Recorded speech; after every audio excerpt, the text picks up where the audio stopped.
Chapter 66. Gu Xingyin went through the memories in his mind, and finally remembered who the magician in red was. Joanna Raymond, the granddaughter of the finance minister.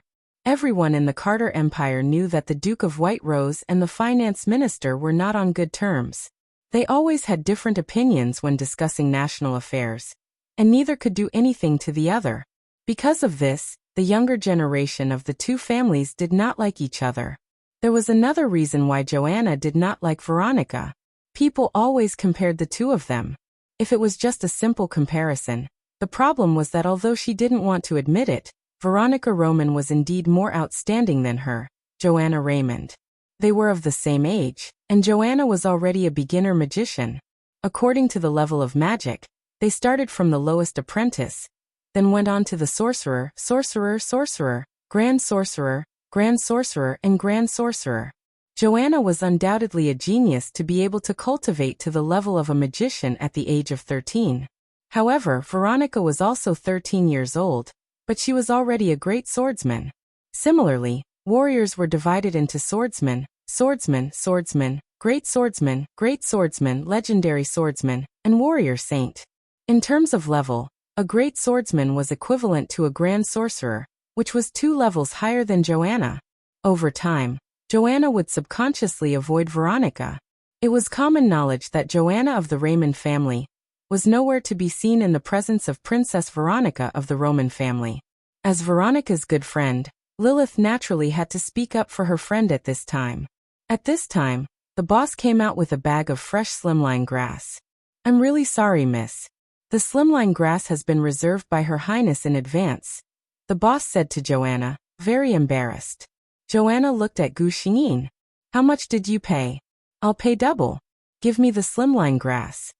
Gu Xingyin's answer was to pay the boss the crystal coins and put the slimline grass in the space ring. Joanna was exasperated. What she hated the most was the arrogant face of the Roman family. It was as if she was just a clown in their eyes. Gu Xingyin thought to herself, "I'm not going to take the blame for this. With my facial paralysis persona, I can't give you a smile." "Stop right there, Veronica Roman." Joanna's fireball flew past Gu Xingyin's clothes.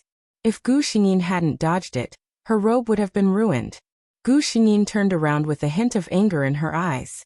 Xiao Anna was a little guilty. She just wanted to warn Veronica, but she didn't expect that she was too emotional and lost her aim. However, she could not show her fear in front of the Roman family. She raised her chin and said, "I told you to stop. I want the slender grass in your hands." If not for the fact that the slender grass was so hard to find, she would not have bothered Veronica Roman. At this time Vera, who was in Gu Xingyin's arms, poked her head out and called out softly. Joanna's expression changed. "Is that a Siamese cat in your arms?" Gu Xingyin did not say anything. Joanna's face was pale. "I've asked him for it so many times, but he refused to give it to me. It turns out that he gave it to you." Gu Xingyin immediately understood why Joanna wanted the slimline grass. She suddenly felt that Joanna was a little pitiful. It was just a story of how the falling flower fell in love with the heartless brook. But sympathy was one thing. She would never give up Vera's rations. Chapter 67. Joanna seemed to have lost her soul. She glanced at Gu Xingyin, stomped her feet, and left. Gu Xingyin asked the shopkeeper to send the things to the Duke's mansion, and walked on the street with Lilith. Lilith came over and gossiped. Joanna likes the second prince. She knows that the second prince asked the queen for a Siamese cat. She must want to get some slender grass to please the prince. She was gloating. She must not have thought that the prince had already given it to you. At this point, Lilith mysteriously said to Gu Xingyin, "Nika, do you think His Highness likes you?" She looked at Gu Xingyin seriously, touched her chin and said, "Nika, you are so beautiful. If I were a gentleman, I would marry you." Gu Xingyin replied to her with an expressionless face. Okay, I'm kidding." Lilith saw that Gu Xingyin ignored her, and trotted over from behind. "Let me tell you something," she said mysteriously. "Have you been to the underground coliseum in the south of the city?" "Underground coliseum?" Gu Xingyin's eyes lit up. Lilith saw that she was interested, and said proudly, Brother Kyle got a few invitations. You know it's hard to get tickets without connections. How about the 2nd of next month? Do you want to go with us? Gu Xingyin was of course willing. The underground Colosseum was one of the darkest places in the king's city of Carter.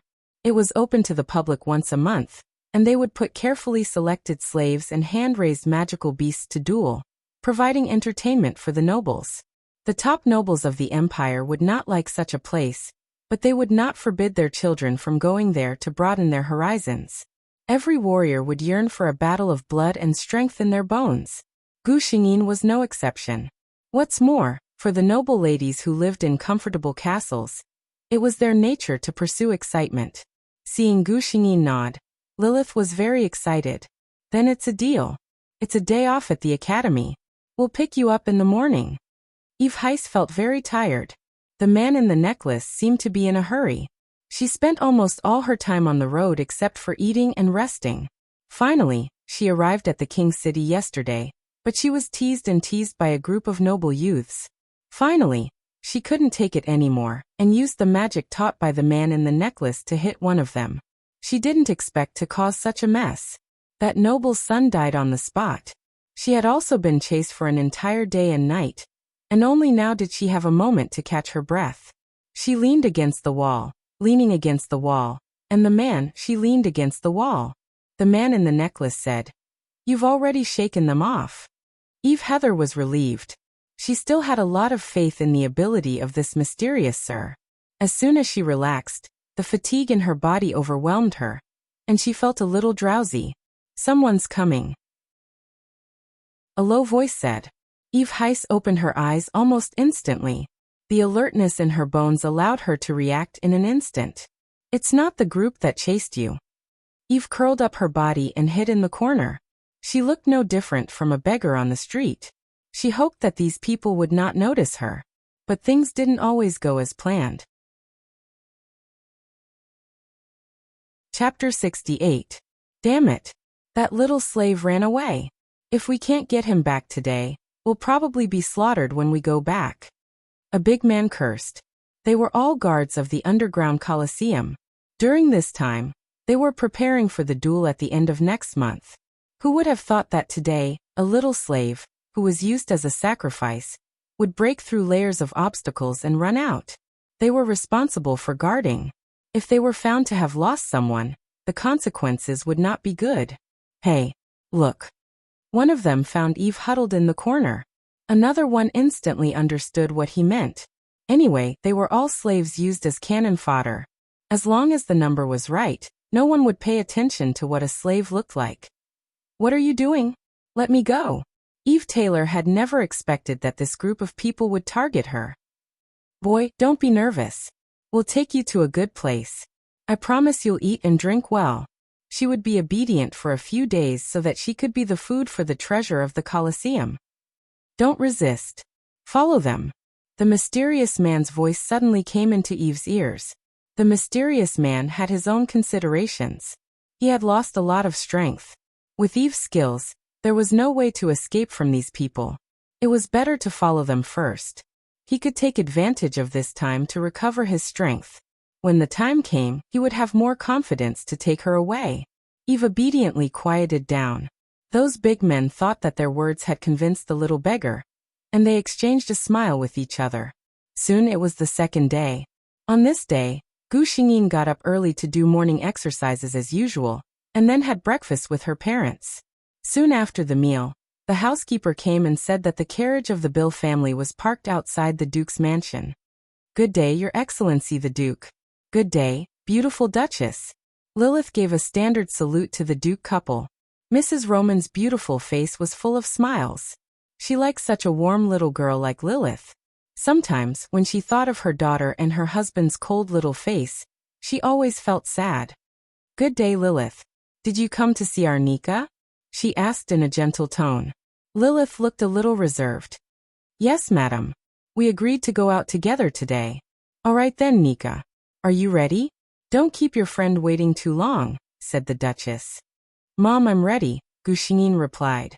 They said goodbye to the Duke and his wife, and got into the carriage. When Gu Xingyin and Lilith could no longer be seen, The Duchess complained to her husband. "Look, it's all because of your cold face. Look at how scared the little girl is. What a sprightly girl she is, poor Lilith." The Duke looked at his wife helplessly. "Nana, you know I didn't do it on purpose."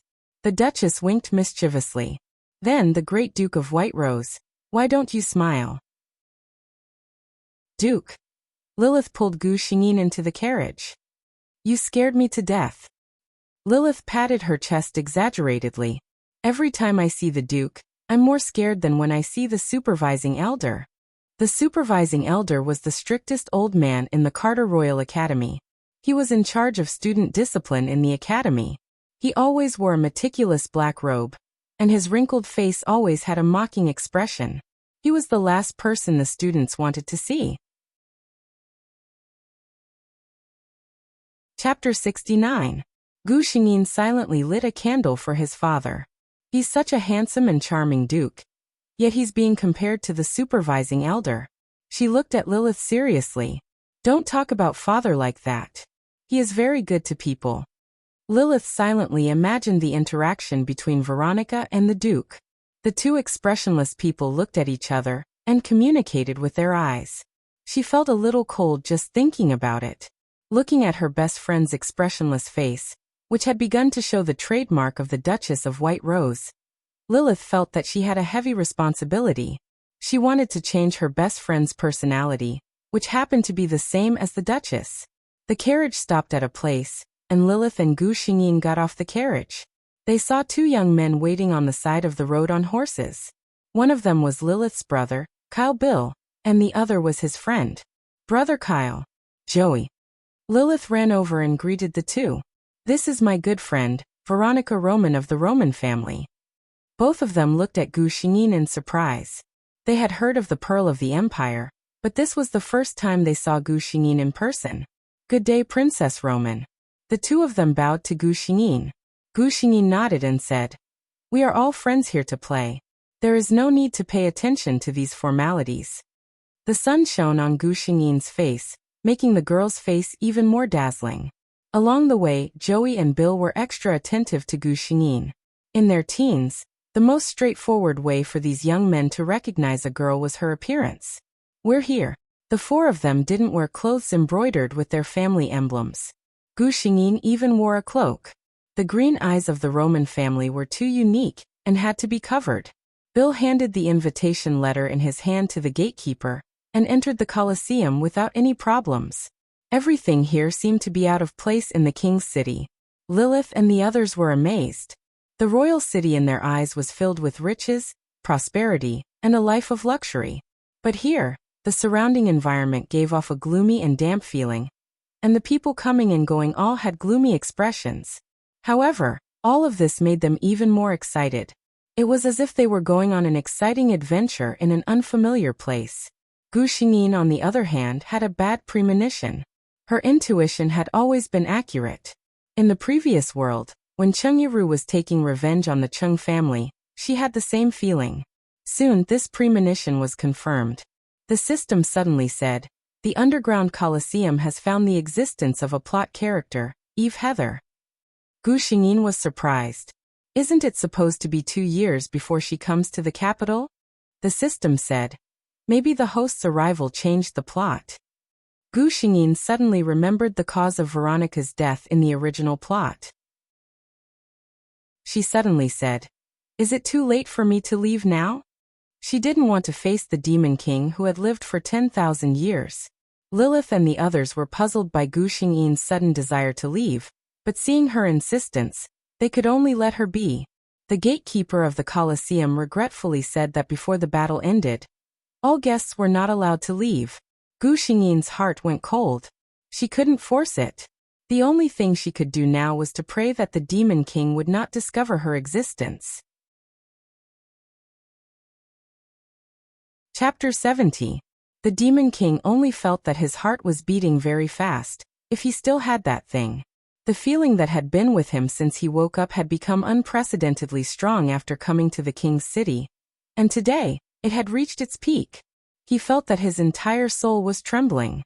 He could feel that the thing he had been longing for was already in front of him. He was going to find her. Eve only felt that the necklace's heat was a bit scorching. Is that person all right? She thought uneasily. After all, in this strange place, that mysterious stranger was her only guarantee. Quick, quick, quick. You all move faster. The battle is about to start. Lord Barton has already finished warming up. It's time to put these little guys up. Eve had indeed been well taken care of by the people in the underground Colosseum these past few days, but she also understood where this place was. Don't worry, I will help you when the time comes. When it's chaotic, you can take the opportunity to quietly escape. The Demon King comforted her. Soon, Eve and more than 10 youths of similar age were driven into a huge iron cage.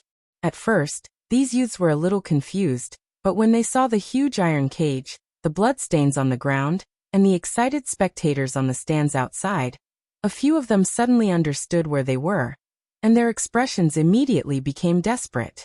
They wanted to escape, but the cage was already locked. This cage was made of special steel, and with just the few of them, it was impossible to break it. Roar!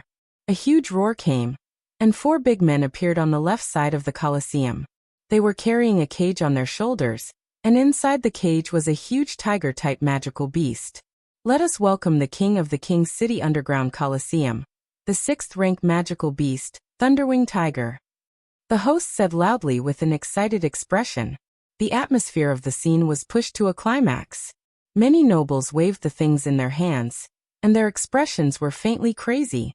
In the iron cage, Eve's face suddenly became pale. At this time, even the slowest person understood their fate. At the same time, a person came out from the right side of the Colosseum. This man only had a simple cloth around his waist, and his whole body was muscular. He waved his hand at the audience. The audience screamed again. Let us welcome the hero of the underground Colosseum, Barton the Violent Lion. Barton. Barton. Gu Xingyin was a little surprised.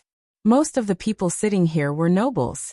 She really did not expect that those nobles, who were usually well-dressed and well-mannered, would have such a crazy side. She took a closer look at Barton. He was a great swordsman, just like her. Gu Xingyin was a little surprised. With the cultivation of a great swordsman, he could find a decent and good job anywhere.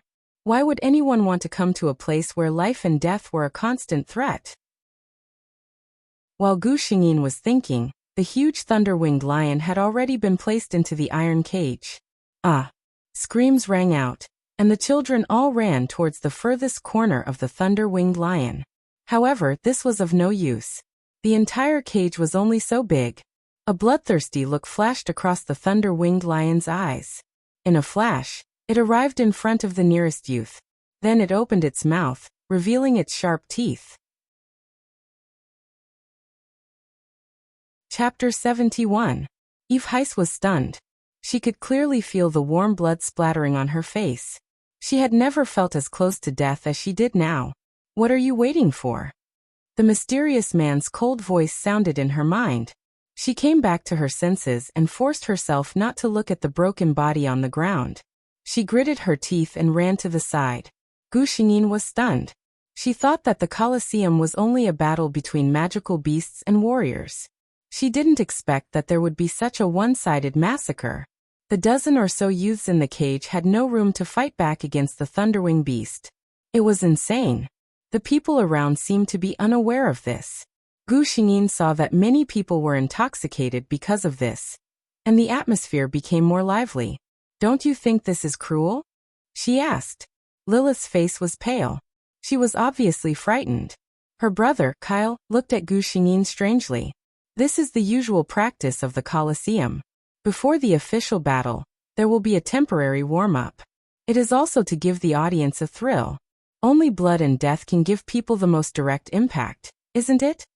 Gu Xingyin looked at Kyle, who was smiling gently, and said such cruel words casually. She felt a chill in her heart. She wanted to stop it, but the system warned her sternly. Host, the Colosseum is a normal setting in the original plot. Hosts should not destroy it. Gu Xingyin could only give up. Her attention was also attracted by another figure in the cage. It was a skinny young man who was running around in the cage, dodging the sharp teeth of the Thunderwing beast time and time again. Gu Xingyin knew that it was Eve Heiss. The person who indirectly killed Veronica in the original plot. Eve only heard the mysterious man say in her mind, "Relax, don't resist." She did as she was told and realized that her body was actually out of her control. She could see that she was cleverly dodging the Thunderwing Beast's attacks with her seemingly limping footsteps again and again. A mere Tier 6 reptile dares to be impudent in front of me. The mysterious person snorted coldly, the disdain in his tone not concealed in the slightest. Eve felt a surge of hot blood in her chest. Was this what it meant to be strong? Even a powerful magical beast like the Thunderwing Beast was nothing more than a little worm in his eyes. Gu Xingyin looked at the scene. She was not worried about Eve Heather at all. With the Devil King, who had lived for 10,000 years, it would be difficult for her to die even if she wanted to. The Demon King in the field had a strange feeling. It was as if someone was watching him, and that person was the reason why he had been unable to calm down. The reason why he had been so eager to rush to the royal capital. His divine sense swept across the audience and quickly locked onto a place. There was a figure in a black cloak. His face could not be seen, but judging from his figure he should still be in the growth stage of a human. The Demon King only felt that his soul was about to burn. He wanted to go to the figure's side and lift his cloak to see who it was that could affect him so deeply. There was only one survivor left in the field, and that was Eve Heather, whose body was being controlled by the Demon King. Every time people thought that she was about to be buried in the tiger's mouth, this small figure always managed to escape by the skin of her teeth. This could not go on. Sooner or later, the clues would be found out. The Demon King's expression turned cold. Chapter 72. In a place where no one could see, the eyes of the girl who was running for her life suddenly turned into a pure black color, as if an endless whirlpool was condensing in her eyes. When the thunder-winged lion met her eyes, its body suddenly stagnated for a moment. Then it suddenly roared towards the sky and its body suddenly grew bigger. Oh no, that thunder-winged lion has gone crazy. The host suddenly panicked. As soon as he finished speaking, the cage made of secret steel was knocked open by the thunder-winged lion, who had lost all sense of reason. The thunder-winged lion went straight towards the audience.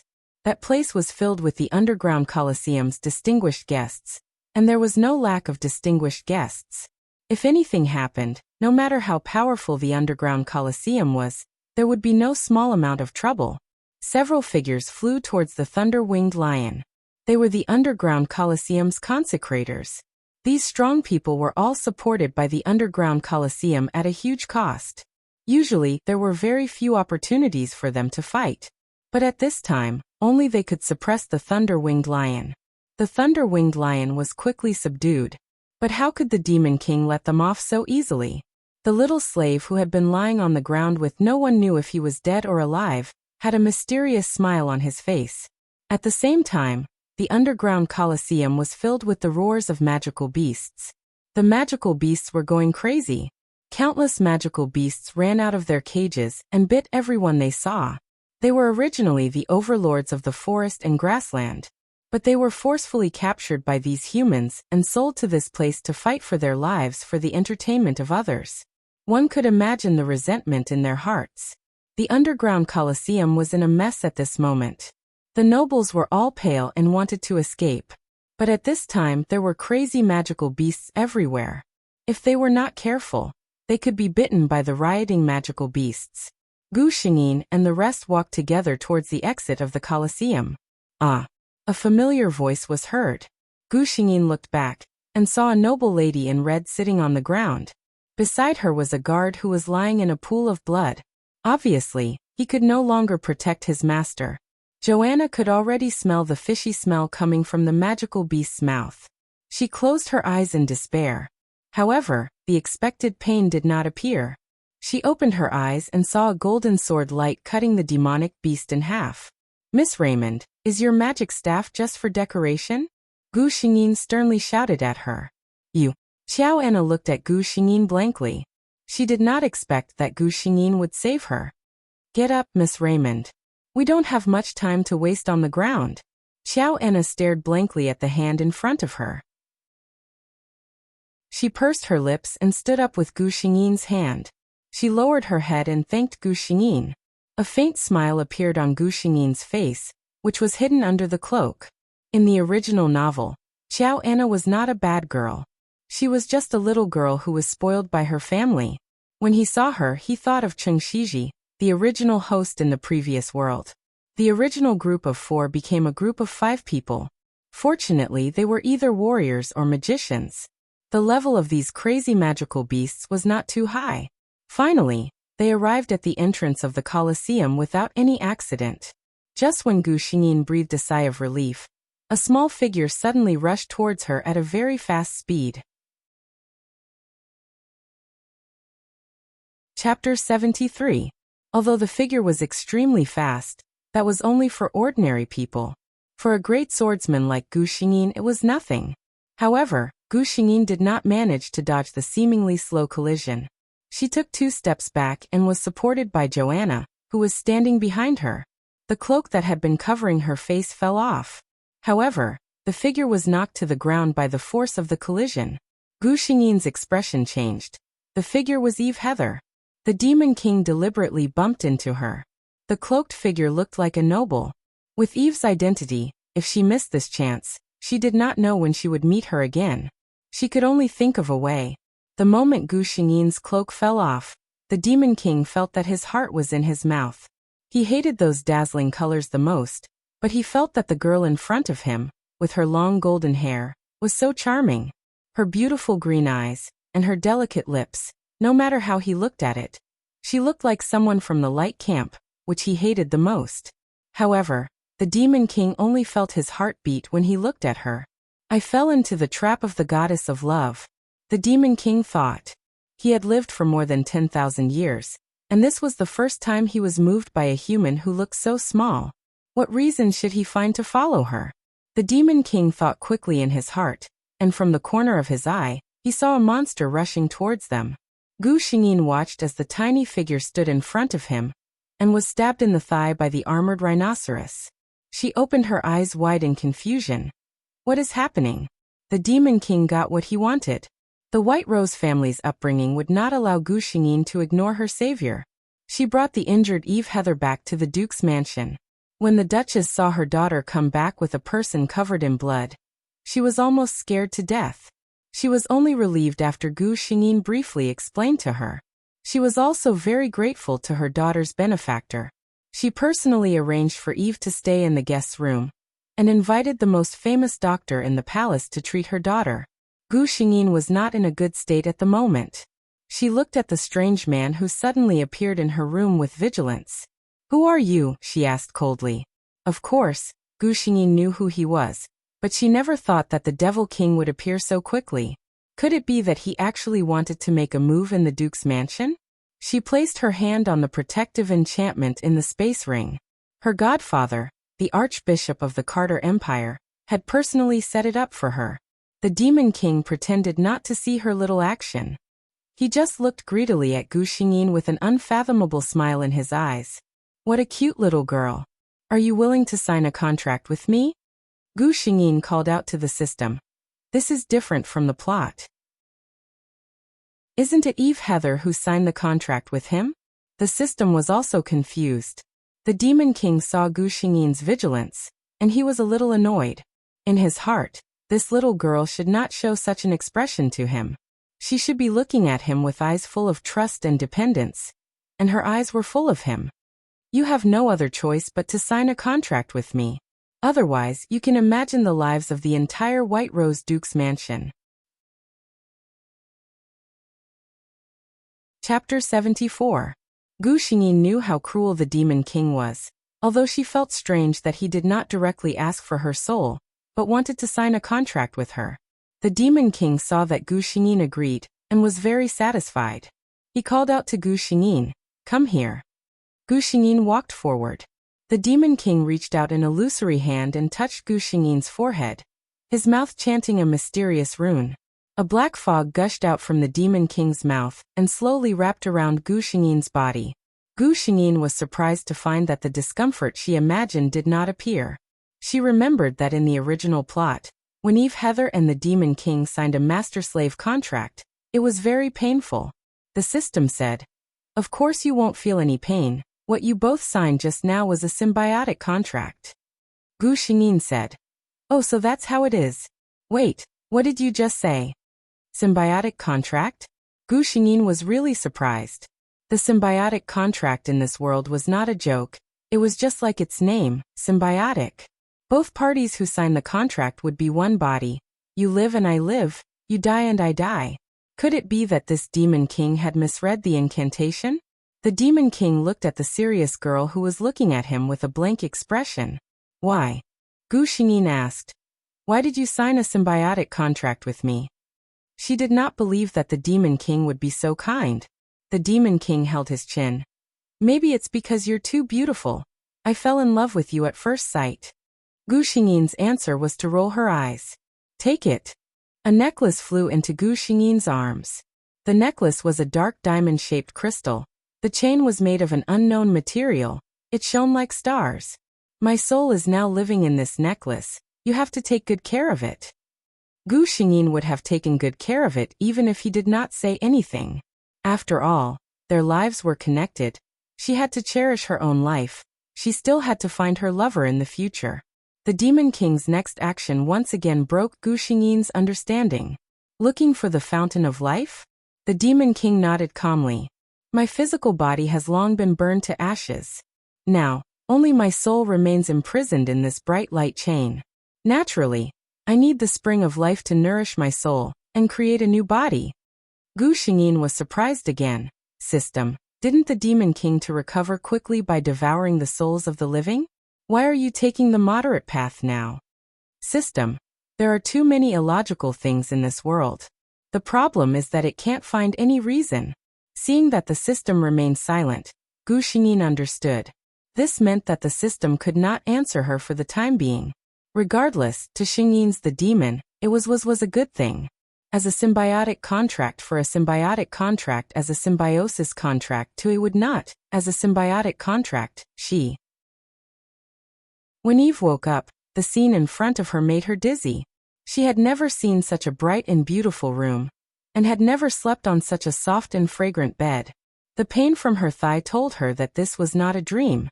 Subconsciously, she reached out to grab the necklace on her neck. Unexpectedly, it was empty. Eve immediately panicked. She struggled to get up. Miss, you're awake? Is there anything I can do for you? The maid who heard the commotion and walked in was shocked to see Eve like this. Chapter 75. Where's my necklace? Did you see it? Eve asked anxiously. It's a black diamond-shaped necklace, about this big. She gestured. The maid was puzzled. We cleaned your body and bandaged your wounds, but we didn't see the necklace you mentioned. Eve's heart was cold. During this time, she had been used to relying on that mysterious lord. Now that he had suddenly disappeared, she felt empty in her heart. Your Highness. At this time, the maid suddenly bowed in a direction with a respectful expression. Eve looked up and was stunned for a moment. Other than that lord, she had never seen such a good-looking person. No, the two were obviously very different. That lord's appearance was like a seductive but fatal flower, tempting ignorant mortals to fall. But this lord was like the embodiment of God's light in the human world, beautiful, pure, noble and inviolable. Gu Xingyin asked the maid to leave, and she took out the necklace from the space ring. Eve's mind was immediately attracted.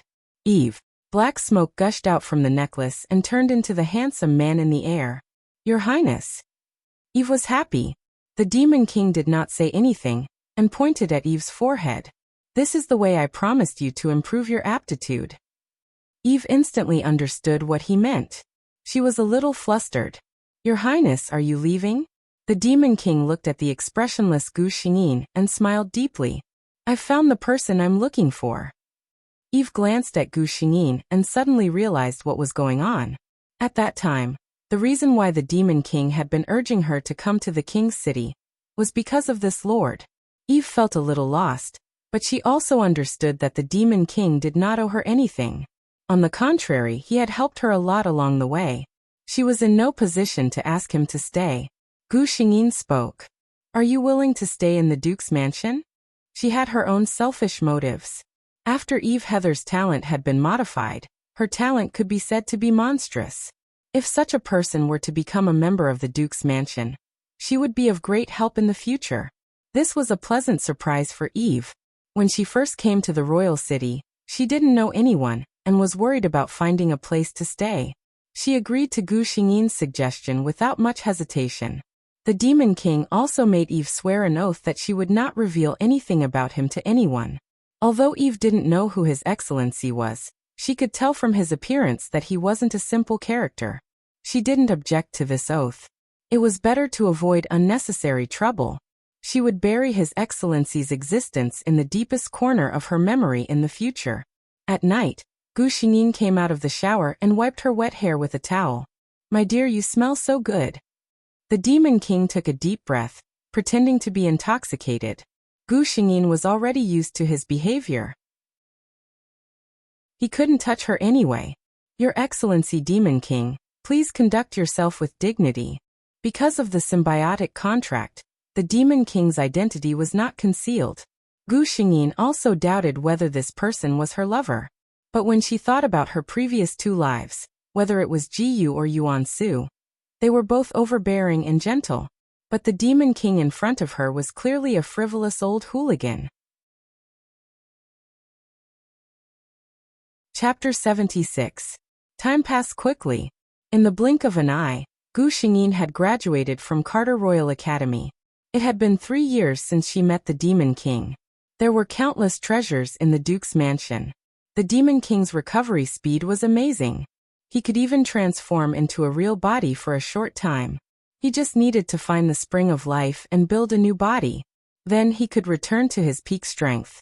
Today was the graduation ball of Carter Royal Academy. 3 years was enough time for Veronica to grow from a young girl to a beauty that could cause the downfall of a city. She was the pearl of the empire. However, this beauty was too cold and arrogant. Her strength was too domineering. Gu Xingyin graduated from the Royal Academy as the top student in her year. The Carter Royal Academy even made an exception to create a statue for her in the academy. This was an honor that only those who had made great contributions to the academy could enjoy. There was only one reason for Gu Xingyin's statue to appear here. Her talent was amazing. A 16-year-old legendary swordswoman. No one doubted that this girl would become another sword saint of the Carter Empire. Gu Xingyin was not interested in dancing. Except for the opening dance, she had been sitting there the whole time. This was the 10th person she had refused. Gu Xingyin knew that some bored noble boys must be betting on who could ask her out. "Nika." A pleasant male voice sounded. It was the second prince. The second prince, who was already an adult, was already a handsome man. He was wearing a white ceremonial robe that represented the royal family. The military uniform made his figure look even more tall and straight. It was unknown how many noble ladies' gazes were fixed on him. "You've broken the hearts of many men tonight," the second prince joked. Gu Xingyin glanced at him. There are also many girls who want to be the second prince's wife who are secretly sad. The second prince looked at Gu Xingyin, who was serious even when she was joking, and felt helpless. Then, "Beautiful Miss Roman, would you like to dance with me?"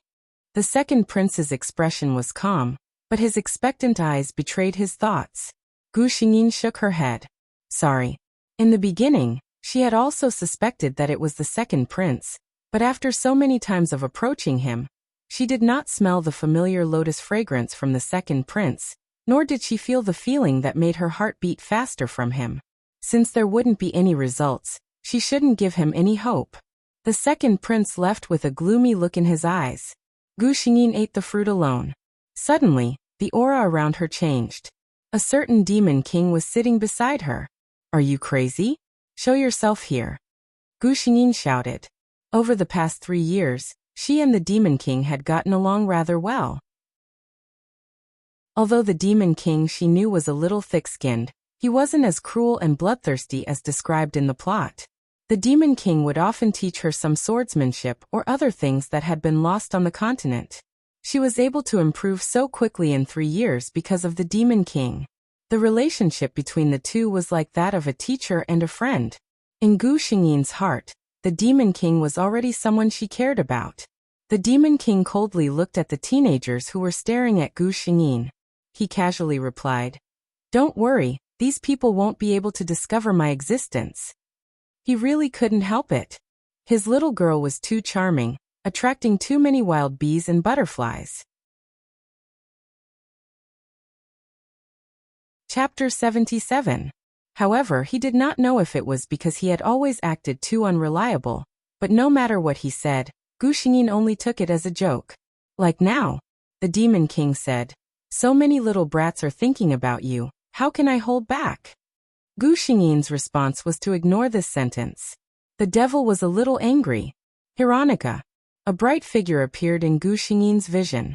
Joanna sat down beside her. Joanna had now grown into a young lady. She was tall and slender, and unlike Gu Xingyin's exquisite features, she had a beautiful face. She was like a blooming red plum, and there were many followers behind her. Joanna's attitude towards Gu Xingyin changed a lot since Gu Xingyin saved her from the demon beast 3 years ago. Although her words were still unforgiving, Gu Xingyin could feel Joanna's kindness towards him. Joanna looked at Gu Xingyin, who was leisurely eating fruit, with some envy. "I really envy you. You are the only successor of the Duke's mansion. You will never have my troubles." Gu Xingyin understood why Joanna was sighing. She was the youngest daughter of the Minister of Finance. Although she was very spoiled at home, she was a child of a noble family. When necessary, she had to contribute her own strength to the family. For example, marriage. Joanna's eyes were a little lonely. "My family has made a decision. If I can't win the heart of the second prince, next year, I will have to choose one of the noble sons to be my husband." Joanna of the Raymond family liked the second prince of the royal family. This was known in the noble circle of the empire. It was also an open secret that the second prince had been chasing after the heir of the White Rose family, Veronica Roman. Joanna Raymond and Veronica Roman were actually good friends, which made many people's jaws drop. Gu Xingyin thought for a long time and finally said, "There are plenty of fish in the sea. Joanna, you have to be more optimistic. Maybe your destined knight is waiting for you not far away." Joanna burst into laughter. She looked at Veronica's serious look, and the melancholy in her heart suddenly disappeared. Although he didn't quite understand the meaning behind Veronica's words, it was obvious that she didn't take the second prince seriously. She even had some malicious thoughts in her heart. "Second prince, look, you turned a blind eye to my sincerity. Now your sincerity is nothing in Veronica's eyes. Is this what the priest meant by reincarnation?" Gu Xingyin didn't understand why Qiao Anna seemed to be in a good mood in an instant, but it was a good thing. Veronica's eyes looked around aimlessly. Suddenly, her eyes stopped at one place and couldn't move away. It was a man with long black hair. His hair was loosely tied up with a silver ribbon. His facial features were not as deep as the people of the Cat Empire. Instead, they were soft and gentle. He was standing there chatting with someone with a gentle smile on his face. Gu Xingyin was familiar with that face. She could draw that face with her eyes closed. It was Ji Yu's face in the first world. Joanna saw that Gu Xingyin's expression wasn't right. She followed her gaze and showed a knowing smile. "That's the army commander of the Sacred Alliance, Sir Lin Qi. He's a gentleman." Before she could finish, Gu Xingyin got up and walked over.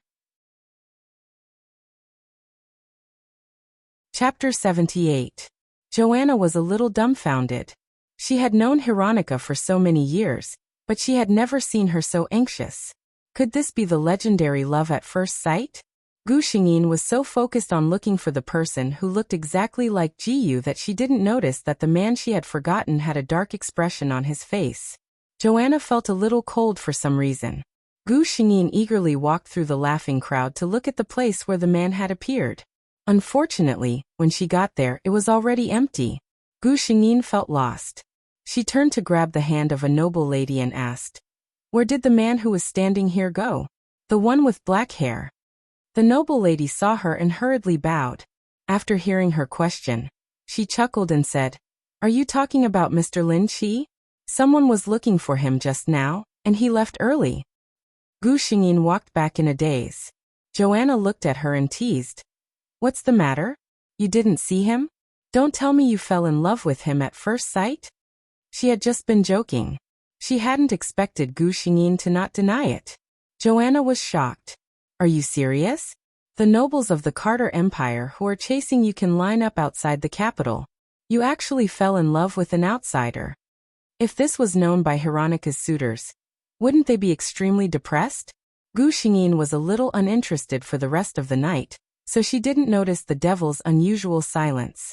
It wasn't until night fell that Gu Xingyin, who had just closed the door, was pressed against the door by a strong force. You. Gu Xingyin looked at the man who had imprisoned her with some surprise.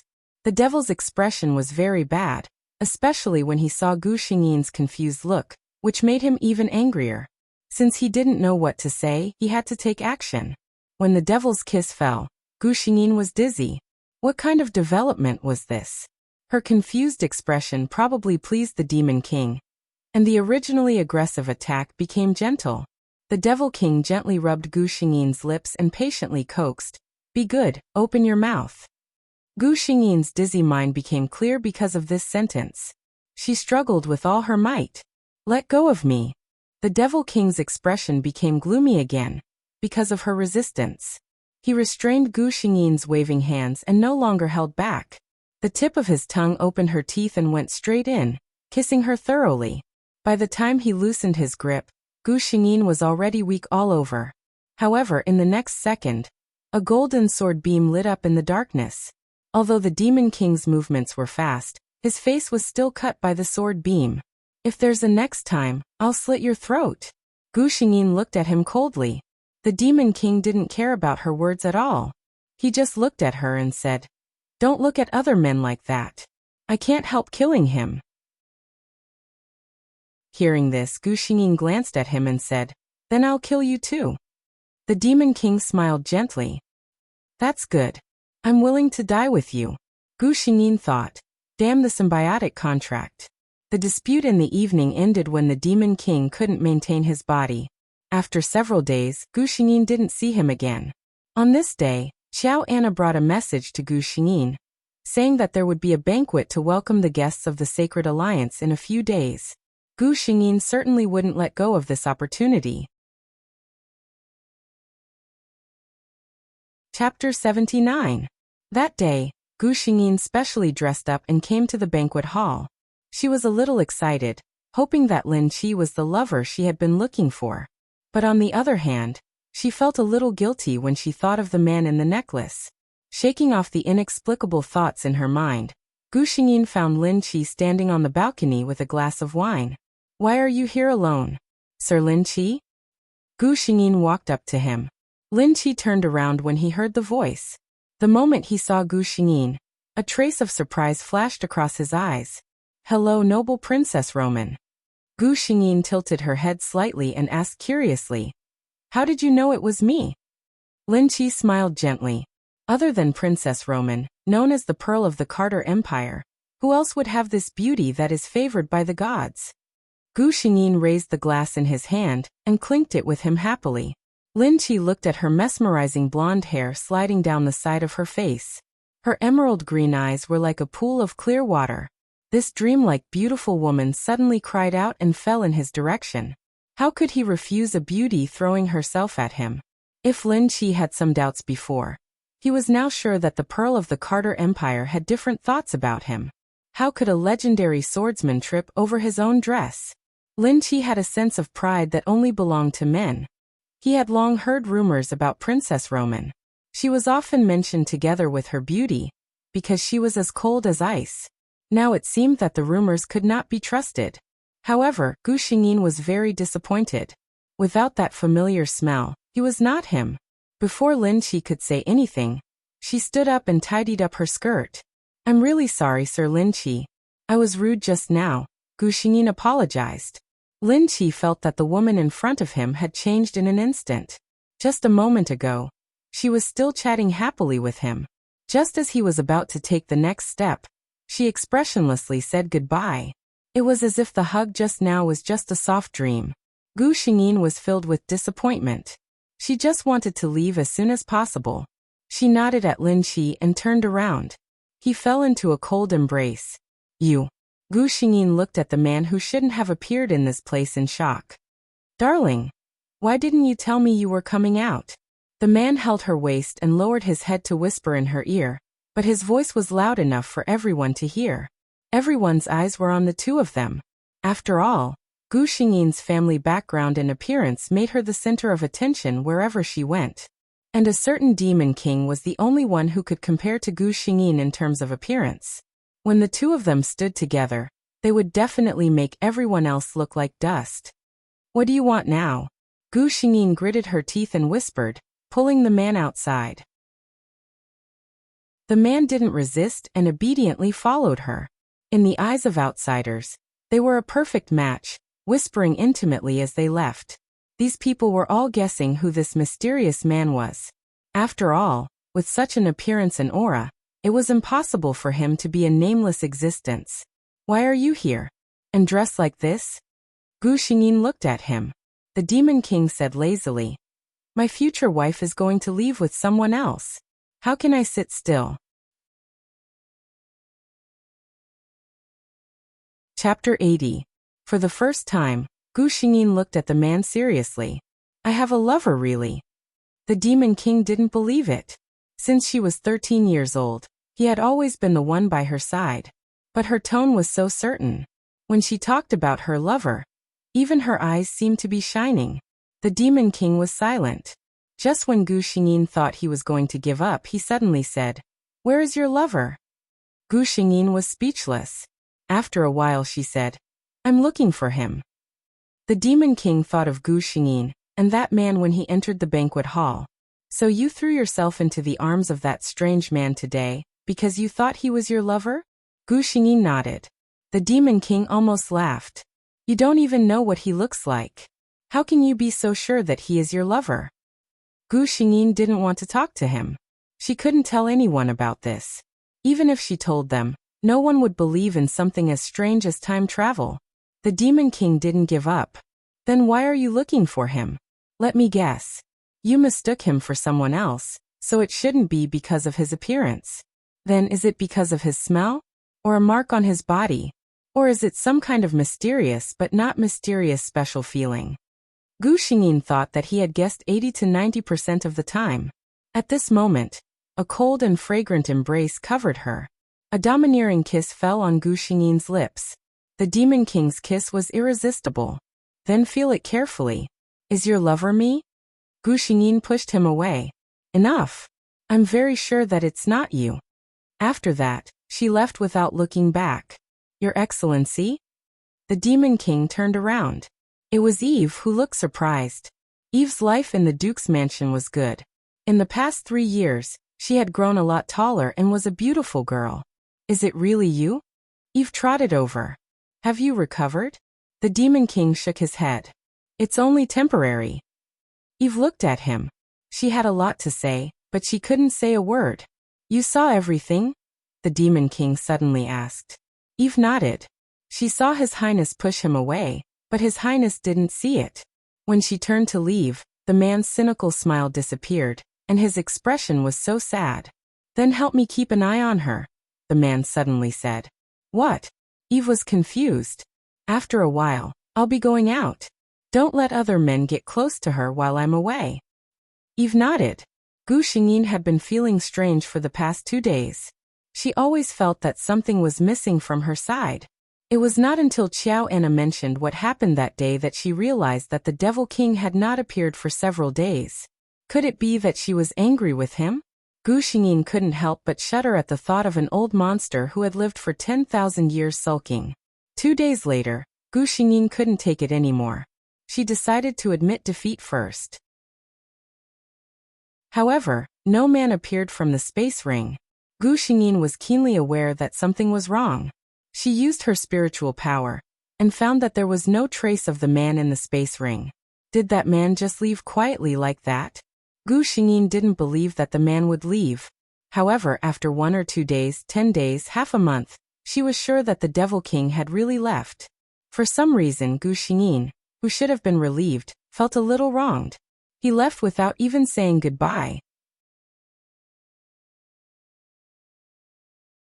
Chapter 81. When the man was still there, she didn't think he was important. Even affected by the original plot, she wanted to stay away from him. But now that the man really left, Gu Xingyin found that she wasn't used to it. When she practiced swordsmanship, there was no one to guide her step by step. There was no one to say that he liked her every day in a joking tone. She also didn't feel at ease because she knew that person would always be by her side. Gu Xingyin thought about it and felt that she was quite a scumbag. Since she couldn't respond to him, it seemed that it was good that the Demon King left her. In the blink of an eye, half a year passed. In the past 6 months, Gu Xingyin focused on practicing and improving her strength. She even lost interest in finding her lover. Speaking of which, this world really didn't have any pressure. The original Veronica Roman's soul was forcibly extracted by the Demon King because he fancied her. But according to Gu Xingyin's understanding, it was impossible for the Demon King to do such a thing. Eve Heather, who was originally a cannon fodder, had also become a female guard of the Duke of White Rose's residence. Then she just needed to be at ease as Veronica Roman and live out her life in this world according to the original plan. Thinking about it, Gu Xingyin suddenly felt a pain in her heart. It was as if someone had cut out a piece of flesh from her heart with a knife. It was the symbiotic contract. The moment she bent down, Gu Xingyin understood the source of the sudden pain. The symbiotic contract she signed with the Demon King.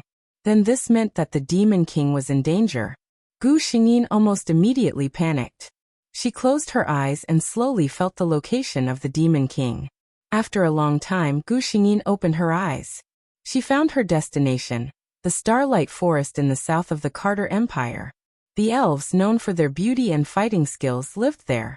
Gu Xingyin thought for a moment and understood the Demon King's idea. He should want to get the spring of life that the elves had guarded for generations to reconstruct his body. The two of them had reached an agreement on this matter. When Gu Xingyin became a sword saint, they would go to the Starlight Forest to obtain the spring of life. She didn't expect that this man would go alone without saying a word. Gu Xingyin felt a little helpless, but she didn't delay. After reporting to her parents, she stepped on the road to the Starlight Forest. No matter what, she could not sit back and watch her man fall into danger. The Demon King's current situation was indeed not very good.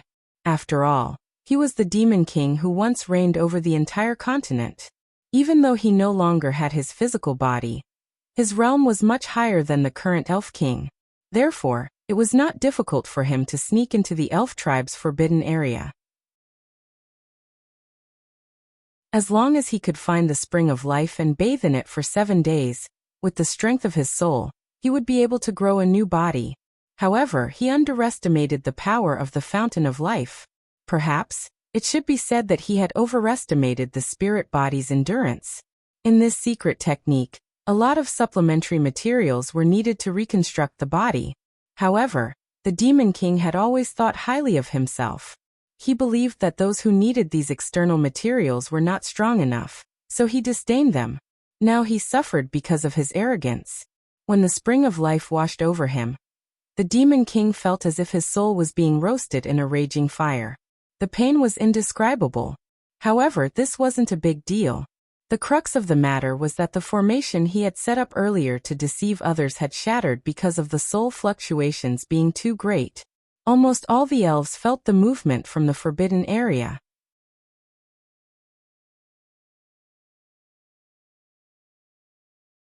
Chapter 82. The Elven King was instantly enraged. The spring of life had always been the Elven tribe's most important treasure. Even the Elven tribe could not easily enter its location. Now, an outsider had actually broken in and caused such a huge commotion. The Demon King felt the elf race's actions, but he couldn't say anything. He was at a critical moment, so he couldn't afford to make any mistakes. If the elf race attacked him. When the King of Elves arrived with his people, he saw a translucent figure sitting in the spring of life that was emitting a faint green glow. It was a spirit.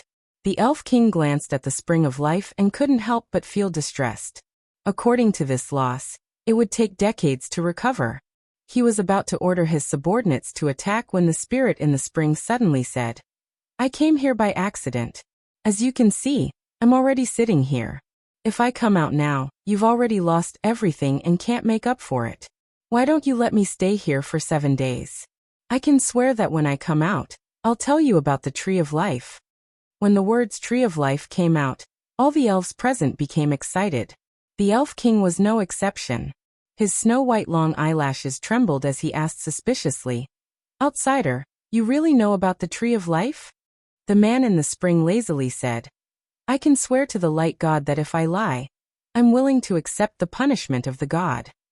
For all the creatures on this continent, swearing to the god was the most sincere oath. The Elf King believed him. "Then we can make an exception and let you stay in the Spring of Life for 7 days. After 7 days, I'll bring my people here to wait for you." The Elf King finished and prepared to leave. At this moment, something strange happened. The originally calm Spring of Life suddenly trembled violently. The spirit in the spring had his eyes closed and was unaware of the situation around him. It was obvious that he had lost consciousness. The elves were surprised by the change in the Spring of Life when a strange smell suddenly swept through the forbidden area. It was like the fragrance of a certain flower. The elves, who had always been known as nature's favorites, couldn't tell what kind of plant it was. "Look!" An elf suddenly pointed at the man in the spring and exclaimed. Countless white flowers suddenly bloomed around the spirit body in the spring water. The flower was very large with layers upon layers of petals. It was beautiful but not bewitching, gorgeous but not extraordinary. It carried a dignified and noble beauty. It turned out to be a species that the elves had never seen before. The previous fragrance was obviously coming from here. At the same time, on the left shoulder of the man with his eyes closed in the spring water, a mark slowly appeared as if it was seeping out from his skin. It was the appearance of the unknown flower. The elves were stunned by this change. They could clearly sense that the moment these strange flowers appeared, the vitality of the entire Spring of Life suddenly increased by countless times. At this moment, the man in the spring opened his eyes. What kind of eyes were those? At first glance, there was only endless coldness and emptiness inside. At a second glance, it turned into endless vitality and reincarnation. When he looked at her again, his eyes were filled with compassion and compassion. All the elves could only think of one word when they saw such a look in his eyes: God. Chapter 83. Gu Xingyin arrived at the Starlight Forest without stopping. The closer she got, the stronger the symbiotic contract felt. Obviously, she was very close to the Demon King. However, ever since she felt the pain in her heart, she no longer felt this uncomfortable. Thinking about it, the Demon King's crisis had been resolved. After all, he was an old monster who had lived for tens of thousands of years. How could something happen to him so easily? However, thinking about it was just thinking. Without seeing him in person, Gu Xingyin was still worried. The Starlight Forest was full of danger. Although the elves loved nature, they were not very friendly to humans, especially those who trespassed into their territory. Just the endless monsters and plants in the forest were enough to stop the average person. However, Gu Xingyin, who had the system, obviously did not belong to the category of average person. It was already night. Gu Xingyin chose a safe place to rest for the night. She closed her eyes and chatted with the system. "System, do you think he will be reincarnated with me in this world?" The system, unable to find the target's information, unable to answer the host's question. With Gu Xingyin as its host, the system had to say that it had gained a lot of knowledge. All kinds of things that had never happened before were now normal around Gu Xingyin. "Gu Xingyin, I don't know why, but my desire to find him in this world is not that strong." Before she finished speaking, Gu Xingyin's face suddenly changed. She could feel that her dou qi in her body was increasing at a terrifying speed. It was completely out of her control. This was the power of the symbiotic contract. What did the Demon King do? How could it increase her strength so much? Gu Xingyin's mind gradually became absent-minded. Her spiritual energy was somewhat unable to control the speed of the dou qi in her body. If this continued, she did not know what would happen. Boom. Gu Xingyin felt something shatter. Her consciousness also fell into a deep sleep. At the same time, not far from here, in the elves' territory, the black-haired man opened his eyes. A dark light flashed across his eyes, and his figure moved, disappearing on the spot. As soon as Gu Xingyin regained her consciousness, she fell into a familiar lotus fragrance. She sniffled nostalgically and moved her head. Only then did she realize that she was in a familiar embrace. "You're awake." A deep voice with a smile sounded.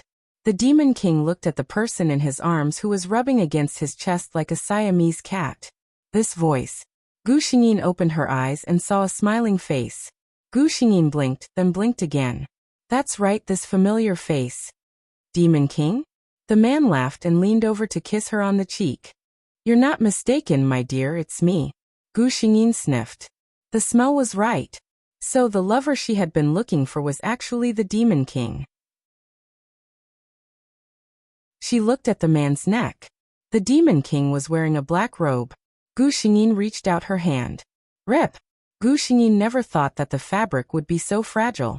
She looked at the man seriously and said expressionlessly, "I'm sorry, I made a mistake." Although she said that, her eyes could not help but look below the man's neck. Sure enough, she saw the familiar lotus mark. The man did not care whether she made a mistake or not. "I didn't expect my dear to be so enthusiastic when you wake up. I can't neglect a beauty." A hot kiss immediately covered her mouth. Chapter 84. Because she had confirmed that he was her lover, Gu Xingyin did not refuse. Her acquiescence made the Demon King ecstatic. For a moment, the two of them were unable to restrain themselves. After the kiss, Gu Xingyin fell into the man's arms, gasping for breath. Her white skin was dyed red and her green eyes were soft like spring water. This appearance made the man almost unable to restrain himself. The Demon King kissed the treasure in his arms. "What, you're not going to find your lover?" he deliberately said. Gu Xingyin took the initiative to give her lover a kiss. "You are my lover." Feeling the familiar hard thing on her thigh, Gu Xingyin secretly laughed, but her expression did not change. This man had always treated her so carefully. Even after confirming their relationship in the previous 2 worlds, no matter how hard he endured, he did not touch her before they got married. Because that man had said to her, "You are the most precious treasure in this world. I can't have you so carelessly." The Demon King kissed the top of her head and suddenly said, "Feel the changes in your body." Gu Xingyin did as she was told. I actually broke through to Sword Saint." She was in disbelief. This was Sword Saint, the peak power of an empire. The Demon King said with a smile, "I have reconstructed my body and my strength has returned to its peak. With the symbiotic contract, it is not strange for you to break through to Sword Saint. If it wasn't for the fact that you are too young and can't withstand another breakthrough, it would be more than this." His words were full of regret. Gu Xingyin did not know whether to laugh or cry. A 16-year-old Sword Saint expert, you can't be too greedy. The Demon King thought about it and agreed. In any case, he would always be by her side, so Sword Saint was enough. That's right, where is this? Gu Xingyin realized that she was in a strange place. "This is the residence of the elves." The Demon King replied. Gu Xingyin was amazed as she looked around. The decorations here were not as gorgeous as the Duke's mansion, but in terms of delicacy, the Duke's mansion could not compare. "Let's go. I'll take you to the elves' territory to have a look." The Demon King held Gu Xingyin's hand and walked outside. The elves were indeed a race favored by nature. The elves that Gu Xingyin saw along the way, regardless of whether they were male or female, old or young, were all rare beauties in the human world. However, Gu Xingyin always felt that it was very strange. When these elves saw the two of them, they all had expressions of awe and even worship. She was not narcissistic enough to think that these emotions were because of her. She voiced her doubts. The Demon King replied casually, "About that, I only told them about the Tree of Life. You know, if you live longer, you will know more than others." He hid what happened to him in the spring of life. It wasn't that he was trying to hide it, but that even he was unable to explain the situation. Gu Xingyin's mouth twitched when she heard the Demon King's answer. However, she also understood why the elves were so friendly to them. The Tree of Life was the divine tree of the elves. It was said that every elf was born from the Tree of Life, and when the elves died, their souls would be taken away by the Tree of Life, waiting for their next rebirth. The Tree of Life of the elves suddenly disappeared thousands of years ago, which caused the elves to not have any new elves for thousands of years. Although a few thousand years was not a particularly long time for the long-lived elves, it was undeniable that without new blood, the elves would eventually die out one day. Chapter 85. There was a lively event in the White Rose Duke's mansion recently. Have you heard? Her Highness brought a man back from her training. Of course, I also saw him. TSK, he's really good looking. He's a good match for Our Highness. I just don't know who he is. After all, Our Highness is the next Duke of White Rose. His daughter went out for training and came back with a lover. Even though Duke Richard was mentally strong, he felt a little confused when he heard the news. The Duchess was very satisfied with the man her daughter brought back. The Devil King was handsome and knew how to please people. In less than a day, he coaxed the Duchess into smiling when she saw him. The Devil King knew people's hearts well and knew what countermeasures to take for each person. It took him less than half a day to win the Duchess' favor, and it took even less time to win the Duke's approval. The process was simple. He and Duke Richard had a fierce fight in the martial arts field of the Duke's mansion. The Devil King, who had won the approval of the Duke couple, did not slack off. He could not live in the Duke's mansion with his baby. Even if Gu Xingyin did not care, there would definitely be all kinds of rumors. He could not bear to let his baby be wronged. So half a month later, the Emperor of the Carter Empire proudly announced to all his ministers that the Empire had one more sword saint expert and personally conferred him the title of Earl. When the opponents of the White Rose family were laughing at their heir's taste in choosing a partner, the Devil King used practical actions to tell them what it meant to be slapped in the face. The following days were the time for Her Highness Roman and the new Earl Norman to show off their love. When you went out to watch an opera, you could inadvertently look up and see Her Highness Roman sitting there. And Earl Norman was carefully picking out the ingredients she did not like for the snacks in front of her. At the palace banquet, as long as a man appeared beside Her Highness Roman, Earl Norman would immediately appear beside his fiancée and hold her waist possessively to declare his sovereignty. Do you think Her Highness will be unhappy? Take a look. Who is that woman with a sweet smile on her face? People who lived in the capital would often see Her Highness and Count Norman strolling together on the streets. Because Her Highness did not like to be followed by servants, Count Norman, a noble count and sacred swordsman expert, would carry the trinkets that Her Highness took a fancy to along the way without complaint. This directly led to the unmarried ladies of the royal capital looking up to Count Norman when they were choosing their future husbands, leading to the birth of a batch of older, leftover women. As for the married ladies, they would complain to their husbands about how considerate and attentive Norman was to his fiancée. They were both women, but why was there such a huge difference between them? This anecdote was called the Earl Norman effect by later historians. Eve was now a captain of the Duke's private guards. As she watched the interaction between His Highness and the Count, she would sometimes fantasize. If she was the one who had always stayed by the Count's side back then, would she be the one by his side now?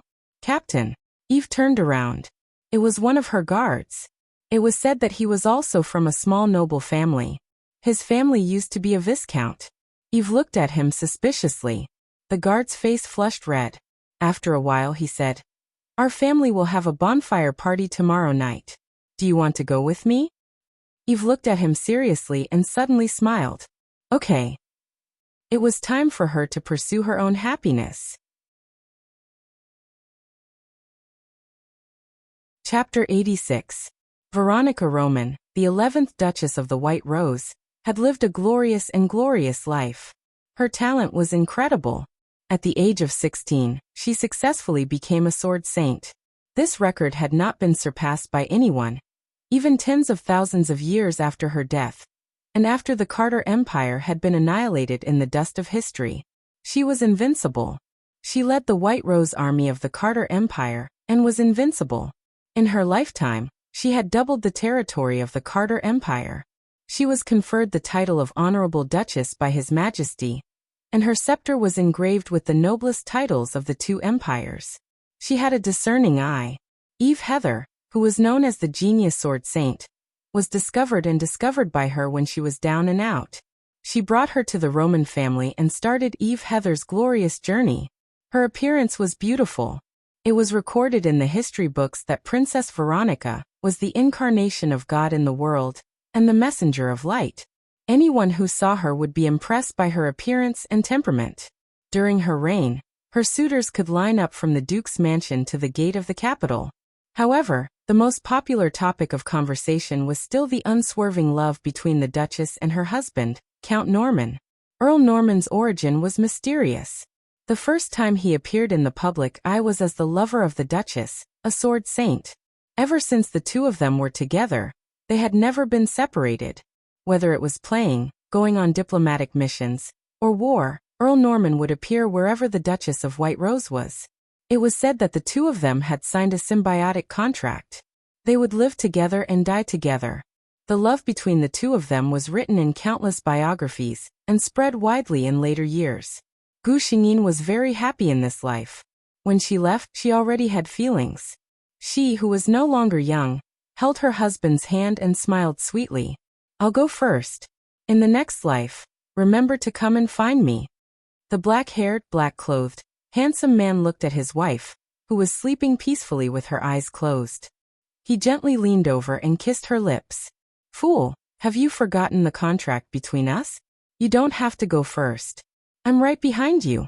Gu Xingyin opened her eyes in the pure white space with a smile on her face. She didn't stop smiling and said to the system in front of her, "I don't have any problems and I don't need to rest. We can move on to the next mission." She was very sure that her lover would be waiting for her in another world, so she didn't want to stay in a place without him. This was the system's first time meeting a host who couldn't wait to complete a task. However, as long as the host's decision was beneficial to completing the mission, as a system, it had no right to interfere.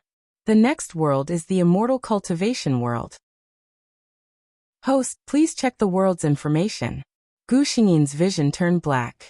After the familiar dizziness disappeared, she found herself kneeling in a large hall.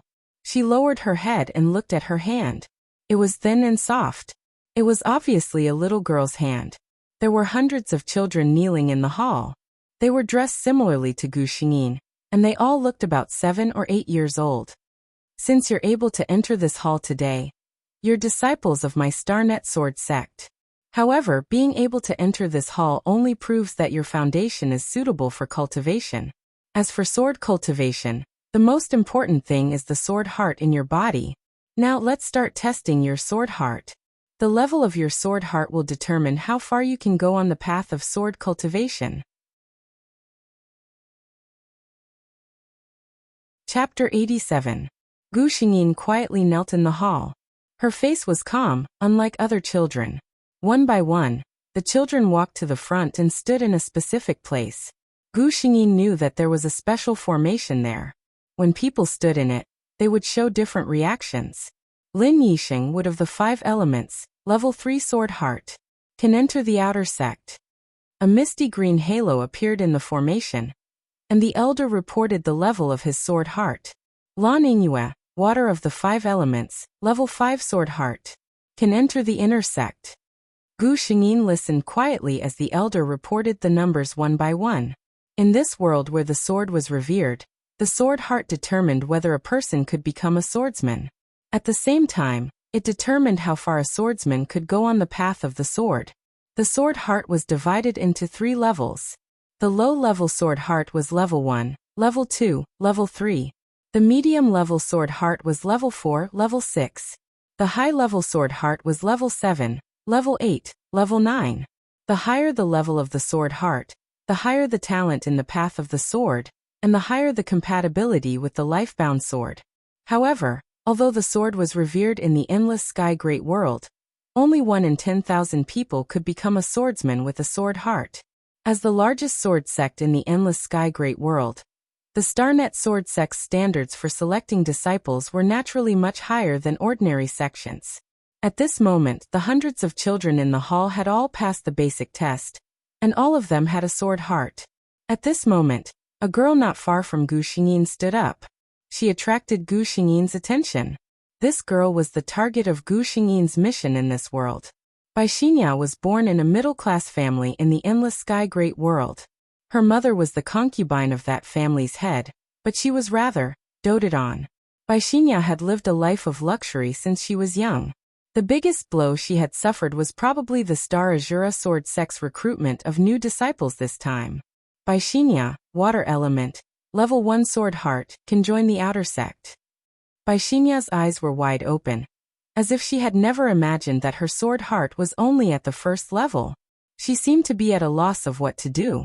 Her big eyes were quickly filled with tears, making her look very lovable.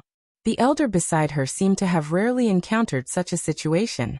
Seeing Baishinya like this, the usually strict sword cultivator actually softened his voice, which was rare for him. He coaxed her. Don't worry too much about it. As long as you cultivate diligently, it's not like there aren't any swordsmen who become strong in the end despite their low level of sword heart.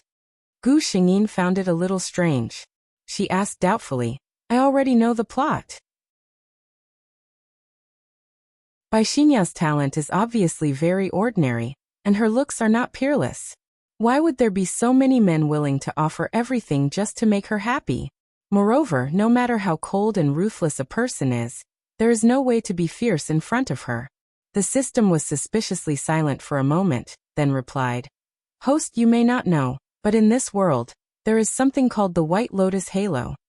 Before Gu Xingyin had time to be popularized as to what this White Lotus Halo was, she heard her name. Gu Weixin. She stood up slowly and walked to the center of the array with a calm expression. The elder in charge of the test also looked at her curiously. The children who were brought here were generally 7 or 8 years old. When they came for the test, they were either uneasy or eager to try. It was rare to see someone as calm as Gu Xingyin.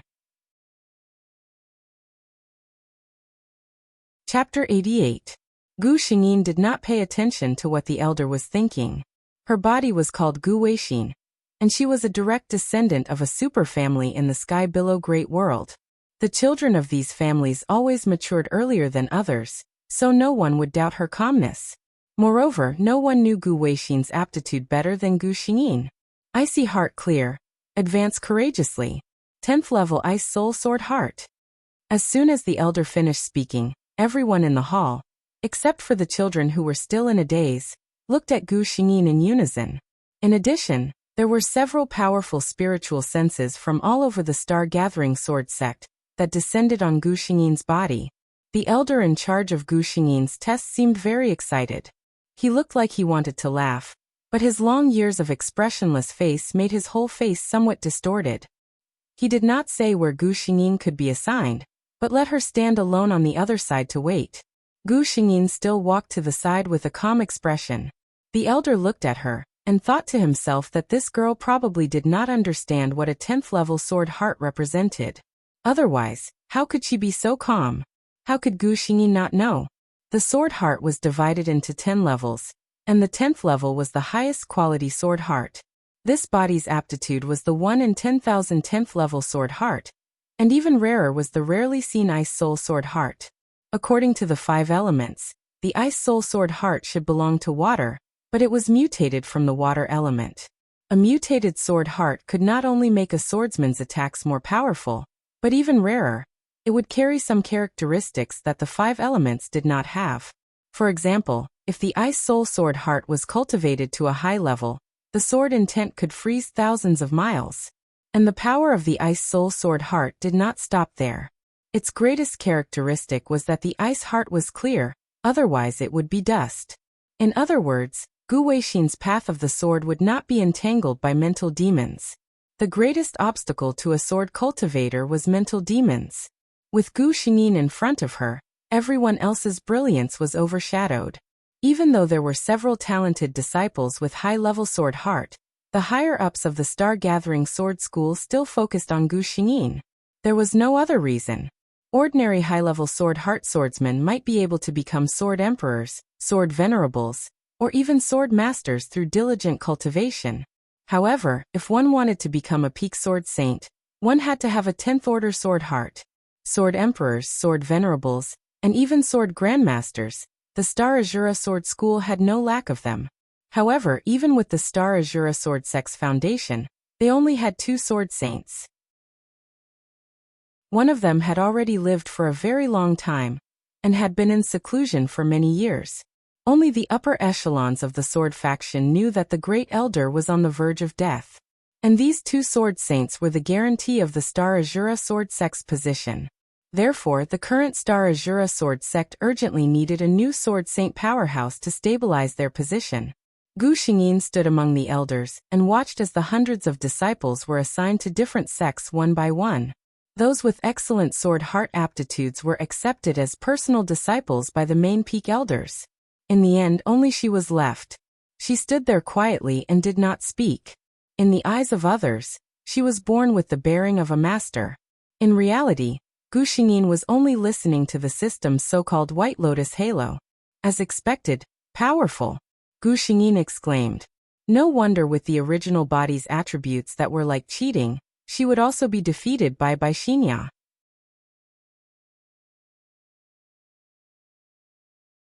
Chapter 89. The voice of the system sounded in Gu Xingyin's mind. The so-called White Lotus halo. Anyone who is illuminated by this halo will lose the ability to judge, the infinite beautification of the halo owner in the mind.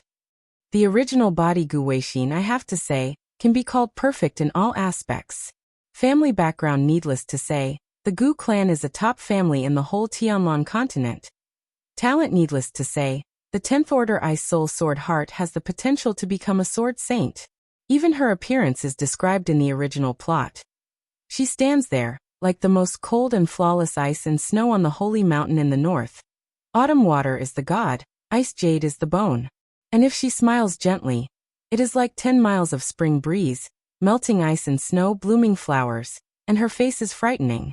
However, she was such a perfect woman in every aspect.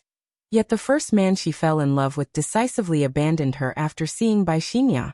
What's more, when Xingya was injured by the fire poison, the man didn't know where to find out that as long as he used the blood of the heart of the person who had the Ice Soul Sword Heart, he could detoxify the fire poison. He even relied on Gu Weixin's trust to drug her and forcibly took out her heart blood. Poor Gu Weixin's realm was greatly reduced, and he encountered the invasion of the demon clan. He even lost his life. I don't kill Boren, but Boren died because of me. However, the man didn't care about his own sins at all. He only cared about love with Xingya. Xingya didn't even ask how her poison was detoxified. She was with a man with a clear conscience. Gu Xingyin sneers.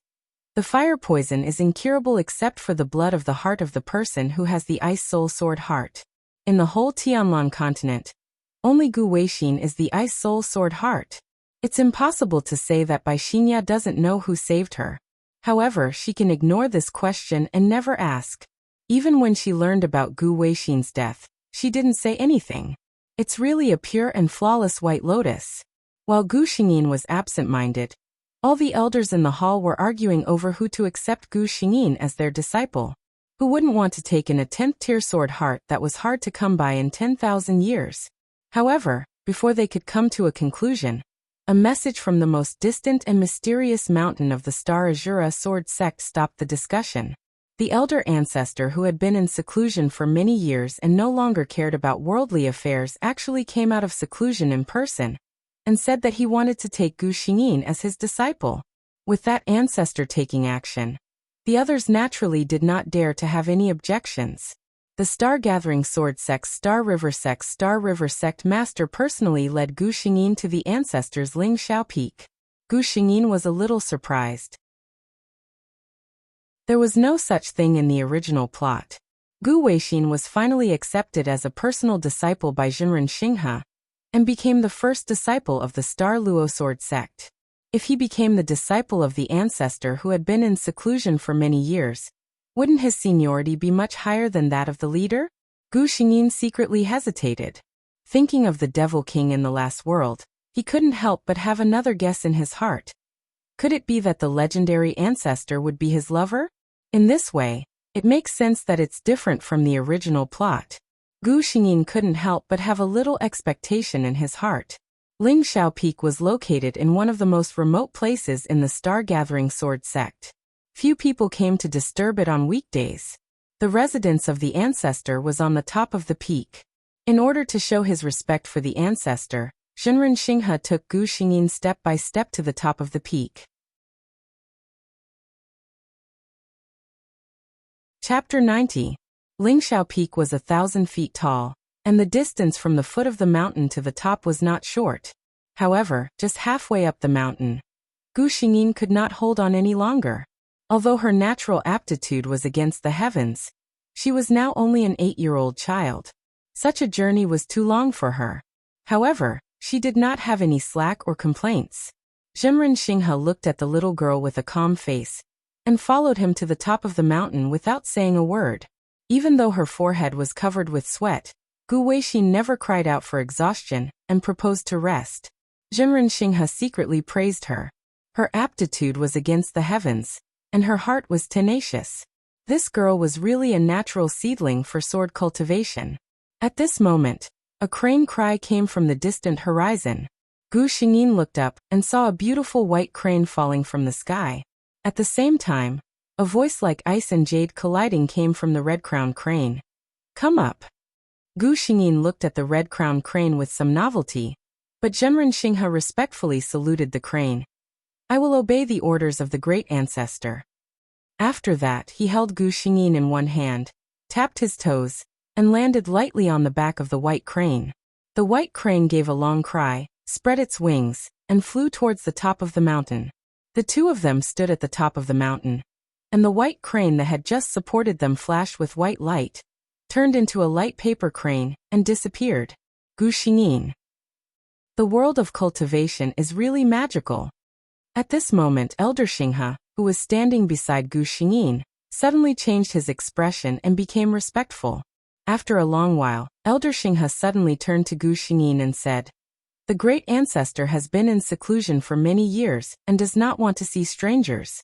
I will not accompany you to see him this time."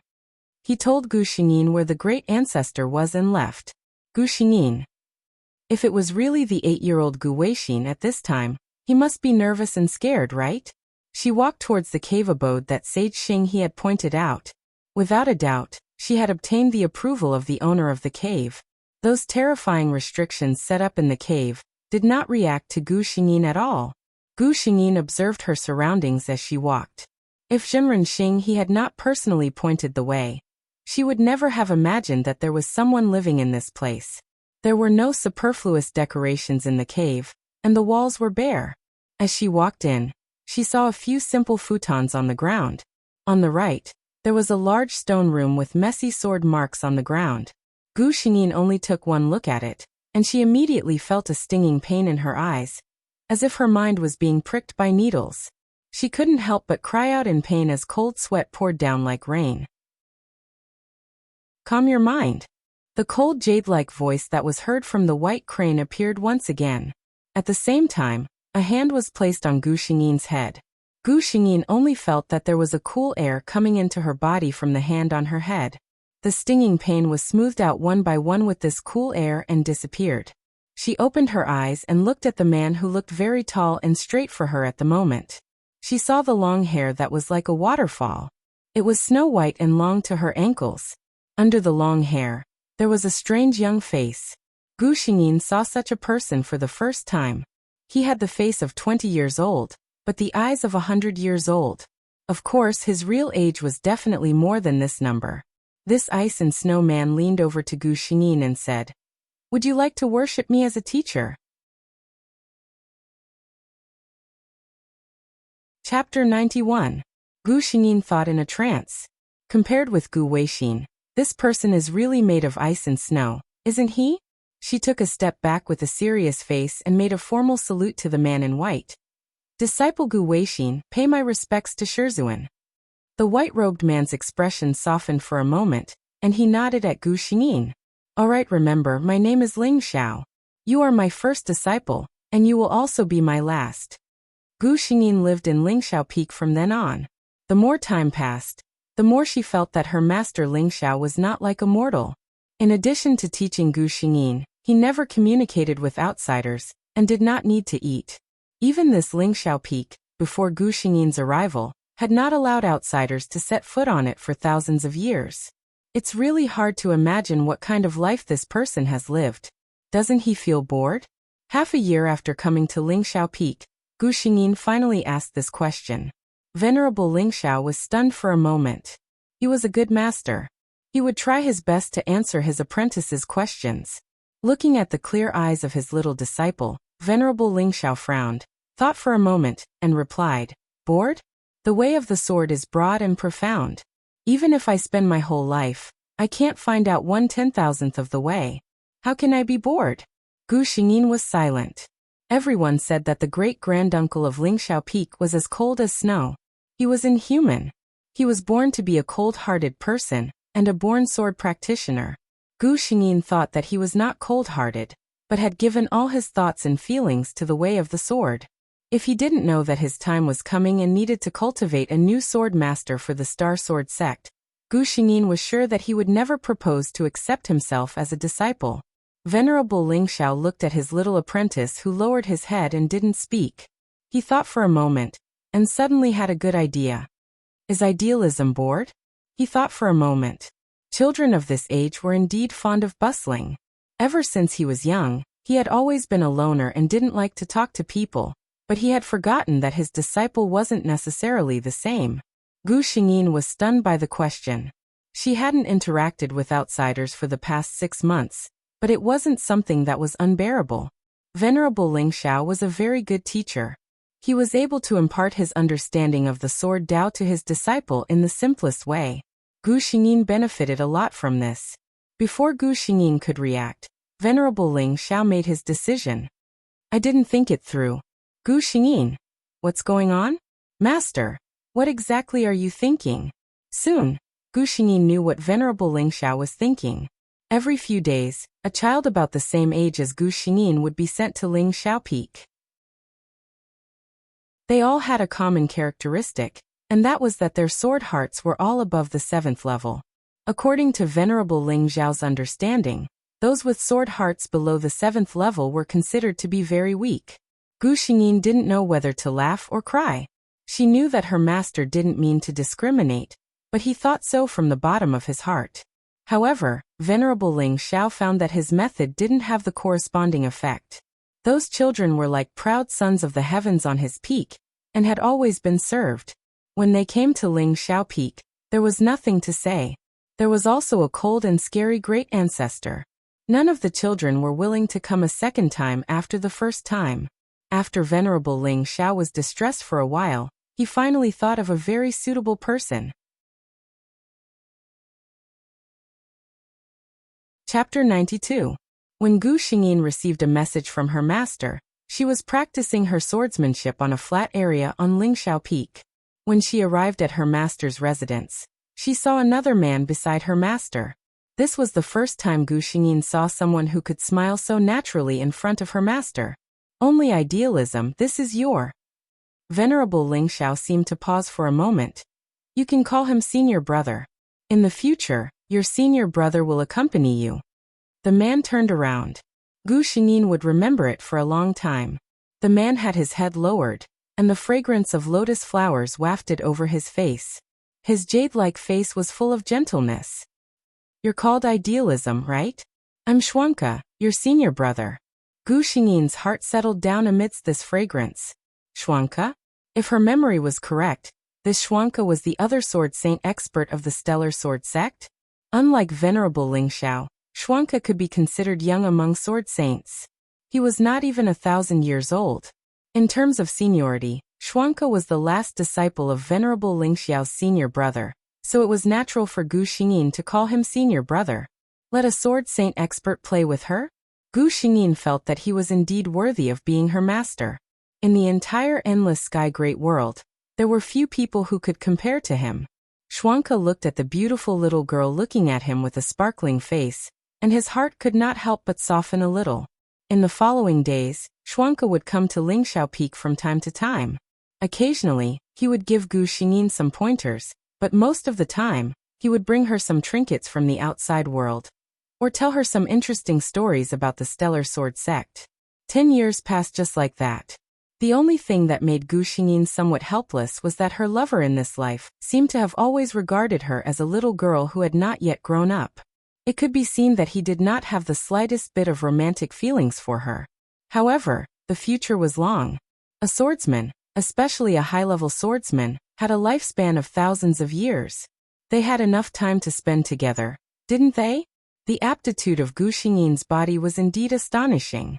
In just 10 short years, she had gone from an ordinary person who had yet to cultivate to a sword emperor expert. An 18-year-old sword emperor. When Gu Xingyin entered the star-gathering sword sect, most of them were still at the level of swordsmen. A few talented ones had become sword masters. Bai Xinya, on the other hand, was still struggling at the swordsman level. Even Venerable Ling Xiao had once lamented that his disciple's aptitude was the best that he had ever seen in his life. Even he was inferior to Ouyangming. You've basically mastered everything I can teach you. With your current realm, you can be considered a powerhouse in the entire Tianlan continent. Your sword Dao will have to depend on yourself in the future. After Venerable Ling Xiao said those words to Gu Xingyin, and gave her a long sword that he had personally forged, he began a long period of seclusion. Gu Xingyin knew that her master had reached the end of his lifespan. If he couldn't make a breakthrough in his seclusion this time, master would probably never wake up again. Gu Xingyin asked the system, "Are there any medicinal pills or herbs that can prolong a person's life?" After 10 years of being together, she had truly regarded this man as her master. The system thought for a moment before replying. In this world, there is a kind of heavenly treasure called the Taisui fungus. A 10-year Taisui could prolong one's life by 10 years, a 100-year Taisui could prolong one's life by 100 years, and a 1,000-year Taisui could prolong one's life by 1,000 years. However, in the original plot, there was only 1 century-old Taisui, which was consumed by Bai Xinya. Gu Xingyin made a mental note of it. Chapter 93. Senior brother, be careful. The delicate woman looked ahead with wide eyes. A man wearing the Star Net Sword Sect's intersect uniform was fighting with a wolf-shaped monster. It was obvious that the man was unable to withstand the monster. But even so, he was still struggling bitterly. He shouted to the woman in white standing at the side, "Junior sister Bai, quickly leave." Gu Xingyin's figure was hidden at the side. Seeing this scene, she seriously looked at Bai Xinya, who was standing at the side motionlessly. Well, she was a beauty with average aptitude. She really couldn't figure out what charm she had to make so many men die for her. If it was just Bai Xinya, Gu Xingyin might have thought of letting her die in the mouth of the monster. But that man was a disciple of the Star Net Sword Sect. As a fellow disciple, she couldn't just stand by and watch. Zhao Ximing was an inner-sect disciple of the Star Net Sword Sect. Today, he finally managed to ask his sweetheart out to relax, but he encountered the 4th-level monster, Howling Firmament Wolf. Seeing Bai Xinya's frightened face, Zhao Ximing only felt a sense of heroism in his heart. To be able to shelter a beauty like junior sister Bai from the wind and rain, that was what a real man should do. If Gu Xingyin could hear his thoughts, she would probably regret saving him. Bai Xinya saw that Zhao Ximing seemed to be unable to hold on, and loudly asked her to leave. She thought that she would only be adding to senior brother's troubles if she stayed here. She might as well listen to senior brother and quickly leave to call for help. She was definitely not dragging out an ignoble existence. With that thought in mind, Bai Xinya became more and more confident. She turned and left, not even looking at Zhao Ximing. A dazzling sword light accompanied by ice and snow fell on the Howling Firmament Wolf's body. There was no struggle, no resistance, a one-hit kill. Not even a drop of blood splashed out. Gu Xingyin's sword qi directly froze the Howling Firmament Wolf. Zhao Ximing was stunned for a moment before he reacted. He bowed to Gu Xingyin. Star-gathering sword sects Zhao Ximing, thanks senior for saving my life. He raised his head and glanced at Gu Xingyin. Then he froze. How could there be such a woman in this world? As she stood there, it was as if the air in the entire place had become cold and refreshing. His gaze was too direct. Gu Xingyin glanced at him indifferently. Only then did Zhao Ximing regain his senses with a flushed face. He lowered his head and did not dare to look at Gu Xingyin again. At this time, Bai Xinya, who realized that things had taken a turn for the better, slowly walked up and bowed to Gu Xingyin. Junior Bai Xinya of the Stellar Sword Sect, thanks senior for saving my life. She then looked at Zhao Ximing, her eyes quickly filled with tears. Senior brother Zhao, thank goodness you're all right. Gu Xingyin did not look at her. Instead, she turned to Zhao Ximing and said, "Friends who can't share trials and tribulations with others in times of danger should keep their eyes open." After saying this, she did not care about the expressions of the two people. She turned into a sword light and disappeared in the blink of an eye. She had said what she needed to say. What Zhao Ximing would do was none of her business. Bai Xingya was secretly angry. Who was this unknown woman in white? Wasn't she trying to drive a wedge between her and senior brother Zhao by saying such words? When she thought of this, her face suddenly became teary. She looked at Zhao Ximing and said, "Senior Marshal Brother Zhao, I left earlier because I wanted to go to the sect to ask for help. I didn't want to escape alone."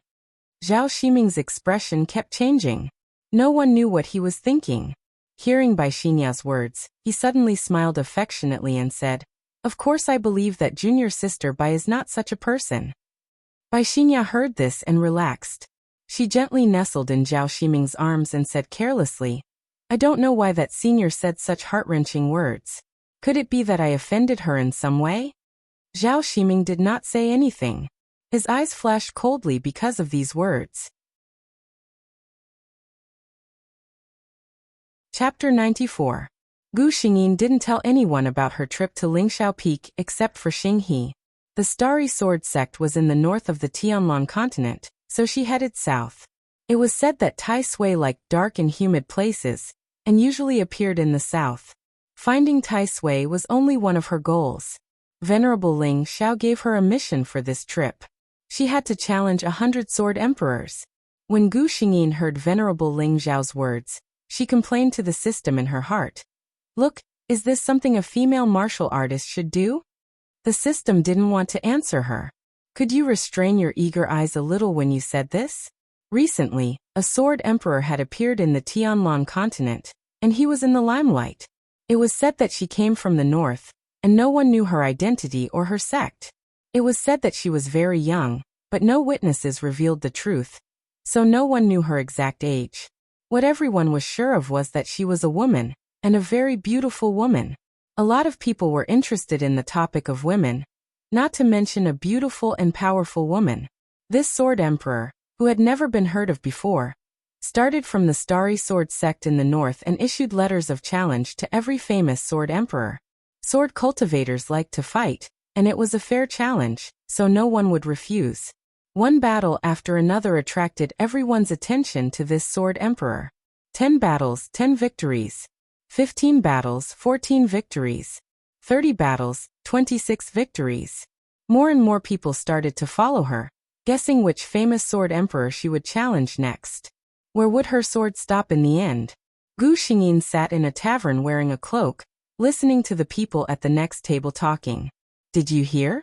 The Icy Heart Sword Emperor is going to challenge the Sword Emperor of the Huanhua Sword Sect." The Icy Heart Sword Emperor was the nickname Gu Xingyin that outsiders had given her. "TC, this news has spread everywhere. Who doesn't know about it?" "Then who do you think will win?" "I'm guessing it's the Ice Heart Sword Monarch. Didn't you see how many sword monarchs she challenged and how many times did she lose?" "Not necessarily. The Clumsy Sword Emperor is one of the most powerful sword emperors in the Huanhua Sword sect. How can those sword emperors compare with him?" Open. Let's bet on which sword emperor will win the Battle of 1,000 Peaks. Place your bets. The location of the battle was set at the Battle of 1,000 Peaks, so everyone called it the Battle of 1,000 Peaks. "I bet on the Clumsy Sword Emperor." "I bet on the Ice Heart Sword Monarch." After Gu Xingyin finished the last bite, she got up and walked to the person who opened the bet, and took out a storage pouch. 50,000 sword stones.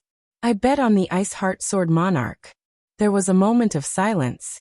After Gu Xingyin left, the crowd was in an uproar. Rich people indeed. She must be a young miss from some aristocratic family, and an admirer of the Ice Heart Sword Emperor. It was interesting. After Gu Xingyin challenged several sword emperors continuously and achieved brilliant results, many swordsmen became her admirers. Every time Gu Xingyin challenged someone, many people would travel thousands of miles to watch the battle. Soon, the day of the battle arrived. Gu Xingyin arrived very early. She stood at the top of the 1,000 Peaks, feeling the biting cold wind blowing on her body. There were many people in the distance who came to watch the battle of their own accord. The clumsy sword emperor came a little later, and he seemed to attach great importance to the battle. Gu Xingyin slowly took off her cloak. Although he was mentally prepared, the clumsy sword emperor was still surprised by Gu Xingyin's young age when he saw her. The younger generation will surpass us in time.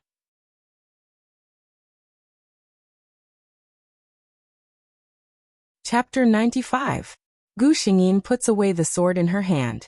Thank you for letting me win. She salutes the sword emperor and turns to leave. Behind her, the sword emperor tries his best to support his body with his hands. Victory and defeat are obvious. Back to the temporary residence.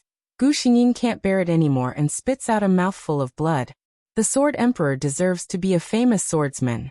Although she is lucky to win, she is also hurt by the sword energy and suffers internal injuries. It is detected that the host's body has been hurt by level B. It is recommended that the host should not have any fierce fighting in a month. The voice of the system rings in Gu Xingyin's mind. Gu Xingyin smiles. I see, I will have a good rest this month. At this time, a carrier rune in Gu Xingyin's storage ring lights up. Her eyes light up. It's Xuanke. I already know the result of the battle between you and the Sword Emperor. Are you okay? Xuanke is the person who knows Gu Xingyin's realm of Kendo best. He knows that Gu Xingyin's strength is almost the same as that of the Sword Emperor. Even if she wins, I'm afraid it's a narrow victory. Everything is okay. Senior brother, don't worry. Gu Xingyin thinks for a while, and replies to him with 8 words. With Gu Weixin's temperament, he will probably only say these words. On the Lingyun peak of the distant Star Luo sword sect, Xuanke looks at his junior sister apprentice's reply and frowns. Alas, my junior sister apprentice is like my uncle. They are all stuffy and won't take the initiative to say anything. It's really hard to be at ease. Otherwise, after a while, go out and see her? Xuanke thinks in his heart. Gu Xingyin holds the sword with one hand, and her left hand holds something with a faint silver light. She is surrounded by a lot of people. Sword Emperor Bing Xian, there are so many of us. You can't escape. I advise you to put down the Tai Sui in your hand. We won't embarrass you. Yes, put down the Tai Sui fungus, and we won't make things difficult for you. The Tai Sui fungus had appeared in the Twilight Swamp in the south, and Gu Xingyin had waited here for half a month before she finally obtained it. How could she possibly give it away? The Tai Sui in his hand was 800 years old. With it, his master would be able to hold on for a while longer. Gu Xingyin's expression warmed as she put it into her storage ring. Seeing Gu Xingyin's actions, everyone immediately knew her plan. Ice Heart Sword Emperor, I advise you not to refuse a toast only to be forced to drink a forfeit. With such an outstanding beauty like you, why do you want to get caught up in all this fighting and killing? A black-robed man stood in the crowd and gazed at Gu Xingyin with infatuation. Surprisingly, he was a sword emperor as well. Gu Xingyin replied to him with a bright sword light. The man didn't expect that she would attack him. After narrowly dodging, he shouted at the people behind him. Attack her. Be careful, don't kill her. I haven't tasted a beauty in the Sword Emperor realm yet. Bai Xinya leaned against a man in blue and watched Gu Xingyin rush to kill under the siege of a group of people. She stopped talking, which made the man next to her ask, Xinya, what's wrong? Bai Xinya seemed to be very hesitant. She bit her lip and said with a forced smile, Forget it, it's inconvenient. It's nothing. Although she said so, she kept looking at Gu Xingyin's direction. The man asked curiously, Xinya, do you know the Sword Emperor Bing Xian? Bai Xinya nodded. I've seen that senior. She seems quite disdainful of me. Hearing this, the man in blue immediately felt protective. What? That woman is really like that? Bai Xinya seemed to be very embarrassed and nodded with tears in her eyes. Looking at her, those who didn't know would think that Gu Xingyin had done something to her. Chapter 96. In order to show off in front of the beauty, the man said proudly on the spot, Xinya, don't worry. As the young master of Shitian Pavilion, I'm just a sword emperor without any sect. Let me take revenge for you. After that, he said to the old man who had been standing silently behind him, Uncle Wen, Doesn't that sword Emperor Bing Xian have a Tai Sui? Go and help me snatch it. I want to give it to Xinya as a gift. Uncle Wen hesitated. Young master, such a young sword emperor might have a powerful master behind her. We'd better not provoke her easily. Hearing this, the man in blue hesitated. But when he turned his head and saw Bai Xinya looking at him with admiration, his blood rushed to his head. If she really has a master, she would have reported it long ago. She must be just an unorthodox sword cultivator. Uncle Wen, you don't have to worry too much. So what if she has a powerful background? Do you think our Shitian pavilion is afraid of other people? Uncle Wen sighed secretly. Yes, sir. Gu Xingyin was already a little tired.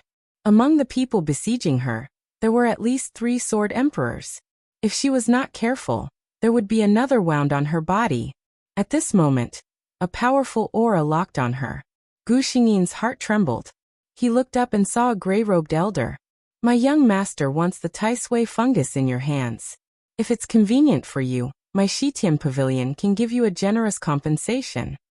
Shitian pavilion? Gu Xingyin looked over there. As expected, she saw Bai Xinya's figure. The young master of Shitian pavilion, Shi Lufeng, was the scumbag Gu Xingyin fell in love with in the original plot. After Gu Xingyin came to this world, she had been practicing hard for 10 years. Naturally, she did not fall in love with Shi Lufeng in the original plot. She did not expect to meet him at this time.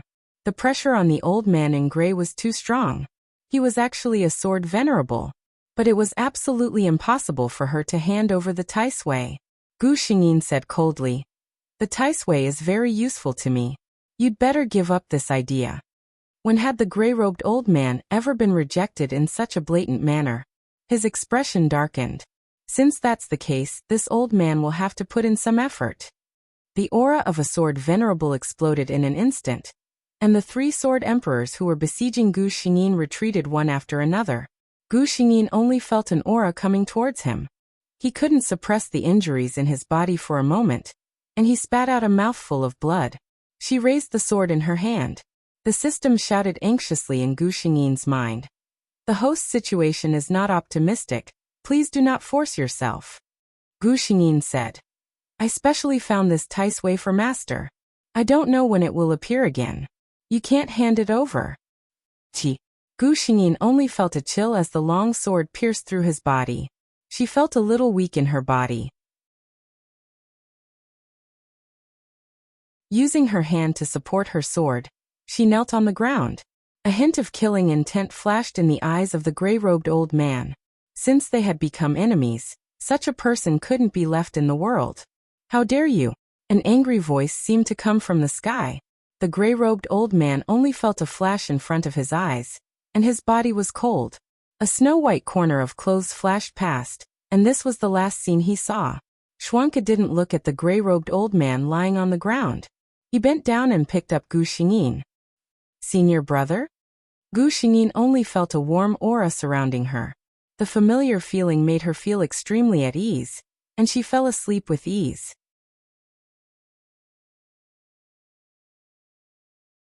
Chapter 97. When Xianke saw his junior sister covered in blood, his heart, which had always been calm, actually started to panic. He was afraid that he was a step too late. Fortunately, he hugged the person in his arms. Fortunately, the situation wasn't too bad. He turned around and his indifferent eyes swept across the dumbfounded crowd. Sword saint. Someone couldn't help but cry out in a low voice. To be able to kill a sword saint without even drawing his sword. Who else could it be but a sword saint? Schwanka ignored these people and turned to leave with Gu Xingyin in his arms. These people secretly breathed a sigh of relief, especially those who had participated in the siege of Gu Xingyin. They were secretly happy that they had escaped. Who knew that in the next moment, a sword light that seemed to be able to cover the sky would descend? Schwanka's words resounded in everyone's hearts. Those who hurt my junior sister will pay with blood. One after another, blood-curdling screams came from all directions. None of those who had participated in the siege of Gu Xingyin were spared. Bai Xinya couldn't help but shiver. Her gaze drifted in the direction that Schwanka had left. A sword saint. Was he so powerful? If If someone could protect her like this. She lowered her eyes, hiding the desire in them. When Gu Xingyin woke up, she felt pain all over her body.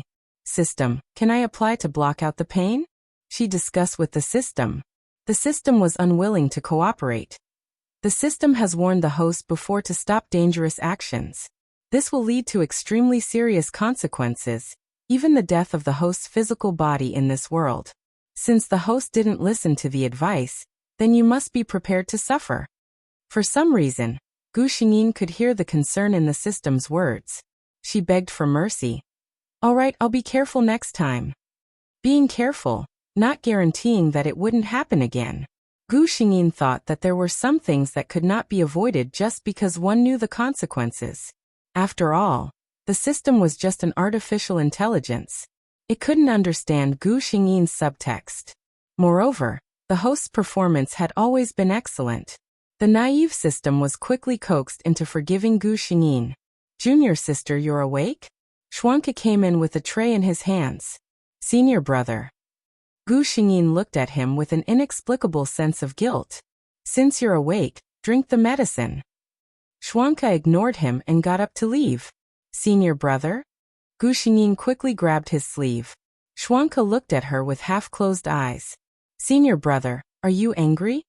Gu Xingyin said with certainty. Schwanke looked at his junior sister carefully. He didn't even notice that the little girl who looked like she was carved out of jade had grown so big without him noticing. His junior sister took after martial uncle Ling Xiao. She was usually silent and looked at everyone with a cold expression. Only when she was with him would she occasionally show the little temper of an ordinary girl. But that lively junior sister was now pale. Her lips were red without a trace of blood. When he saw her, she was kneeling on the ground weakly. He didn't know if she was dead or alive. No one knew how flustered he was at that time. Schwanke looked at Gu Xingyin's confused expression, and the nameless anger in his heart suddenly flared up. Why would senior brother be angry? What is senior brother angry about? Angry that you're still holding on despite your injuries? Angry that you're so capable that you can fight 3 sword emperors, and a sword venerable alone? Or angry that you've only been out for a few short months, and you've gotten yourself into this state? He pried away Gu Xingyin's hand that was grabbing onto his sleeve one by one, but was blocked by Gu Xingyin's other hand. I was wrong, senior brother. Gu Xingyin obediently admitted her mistake. She looked at Schwanke eagerly. Her clear eyes were filled with his figure. Looking at Gu Xingyin like this, Schwanke suddenly felt his anger dissipate. You're tuning into the Earbook Haven YouTube channel. Don't forget to subscribe and join us on this journey to catch the most captivating stories.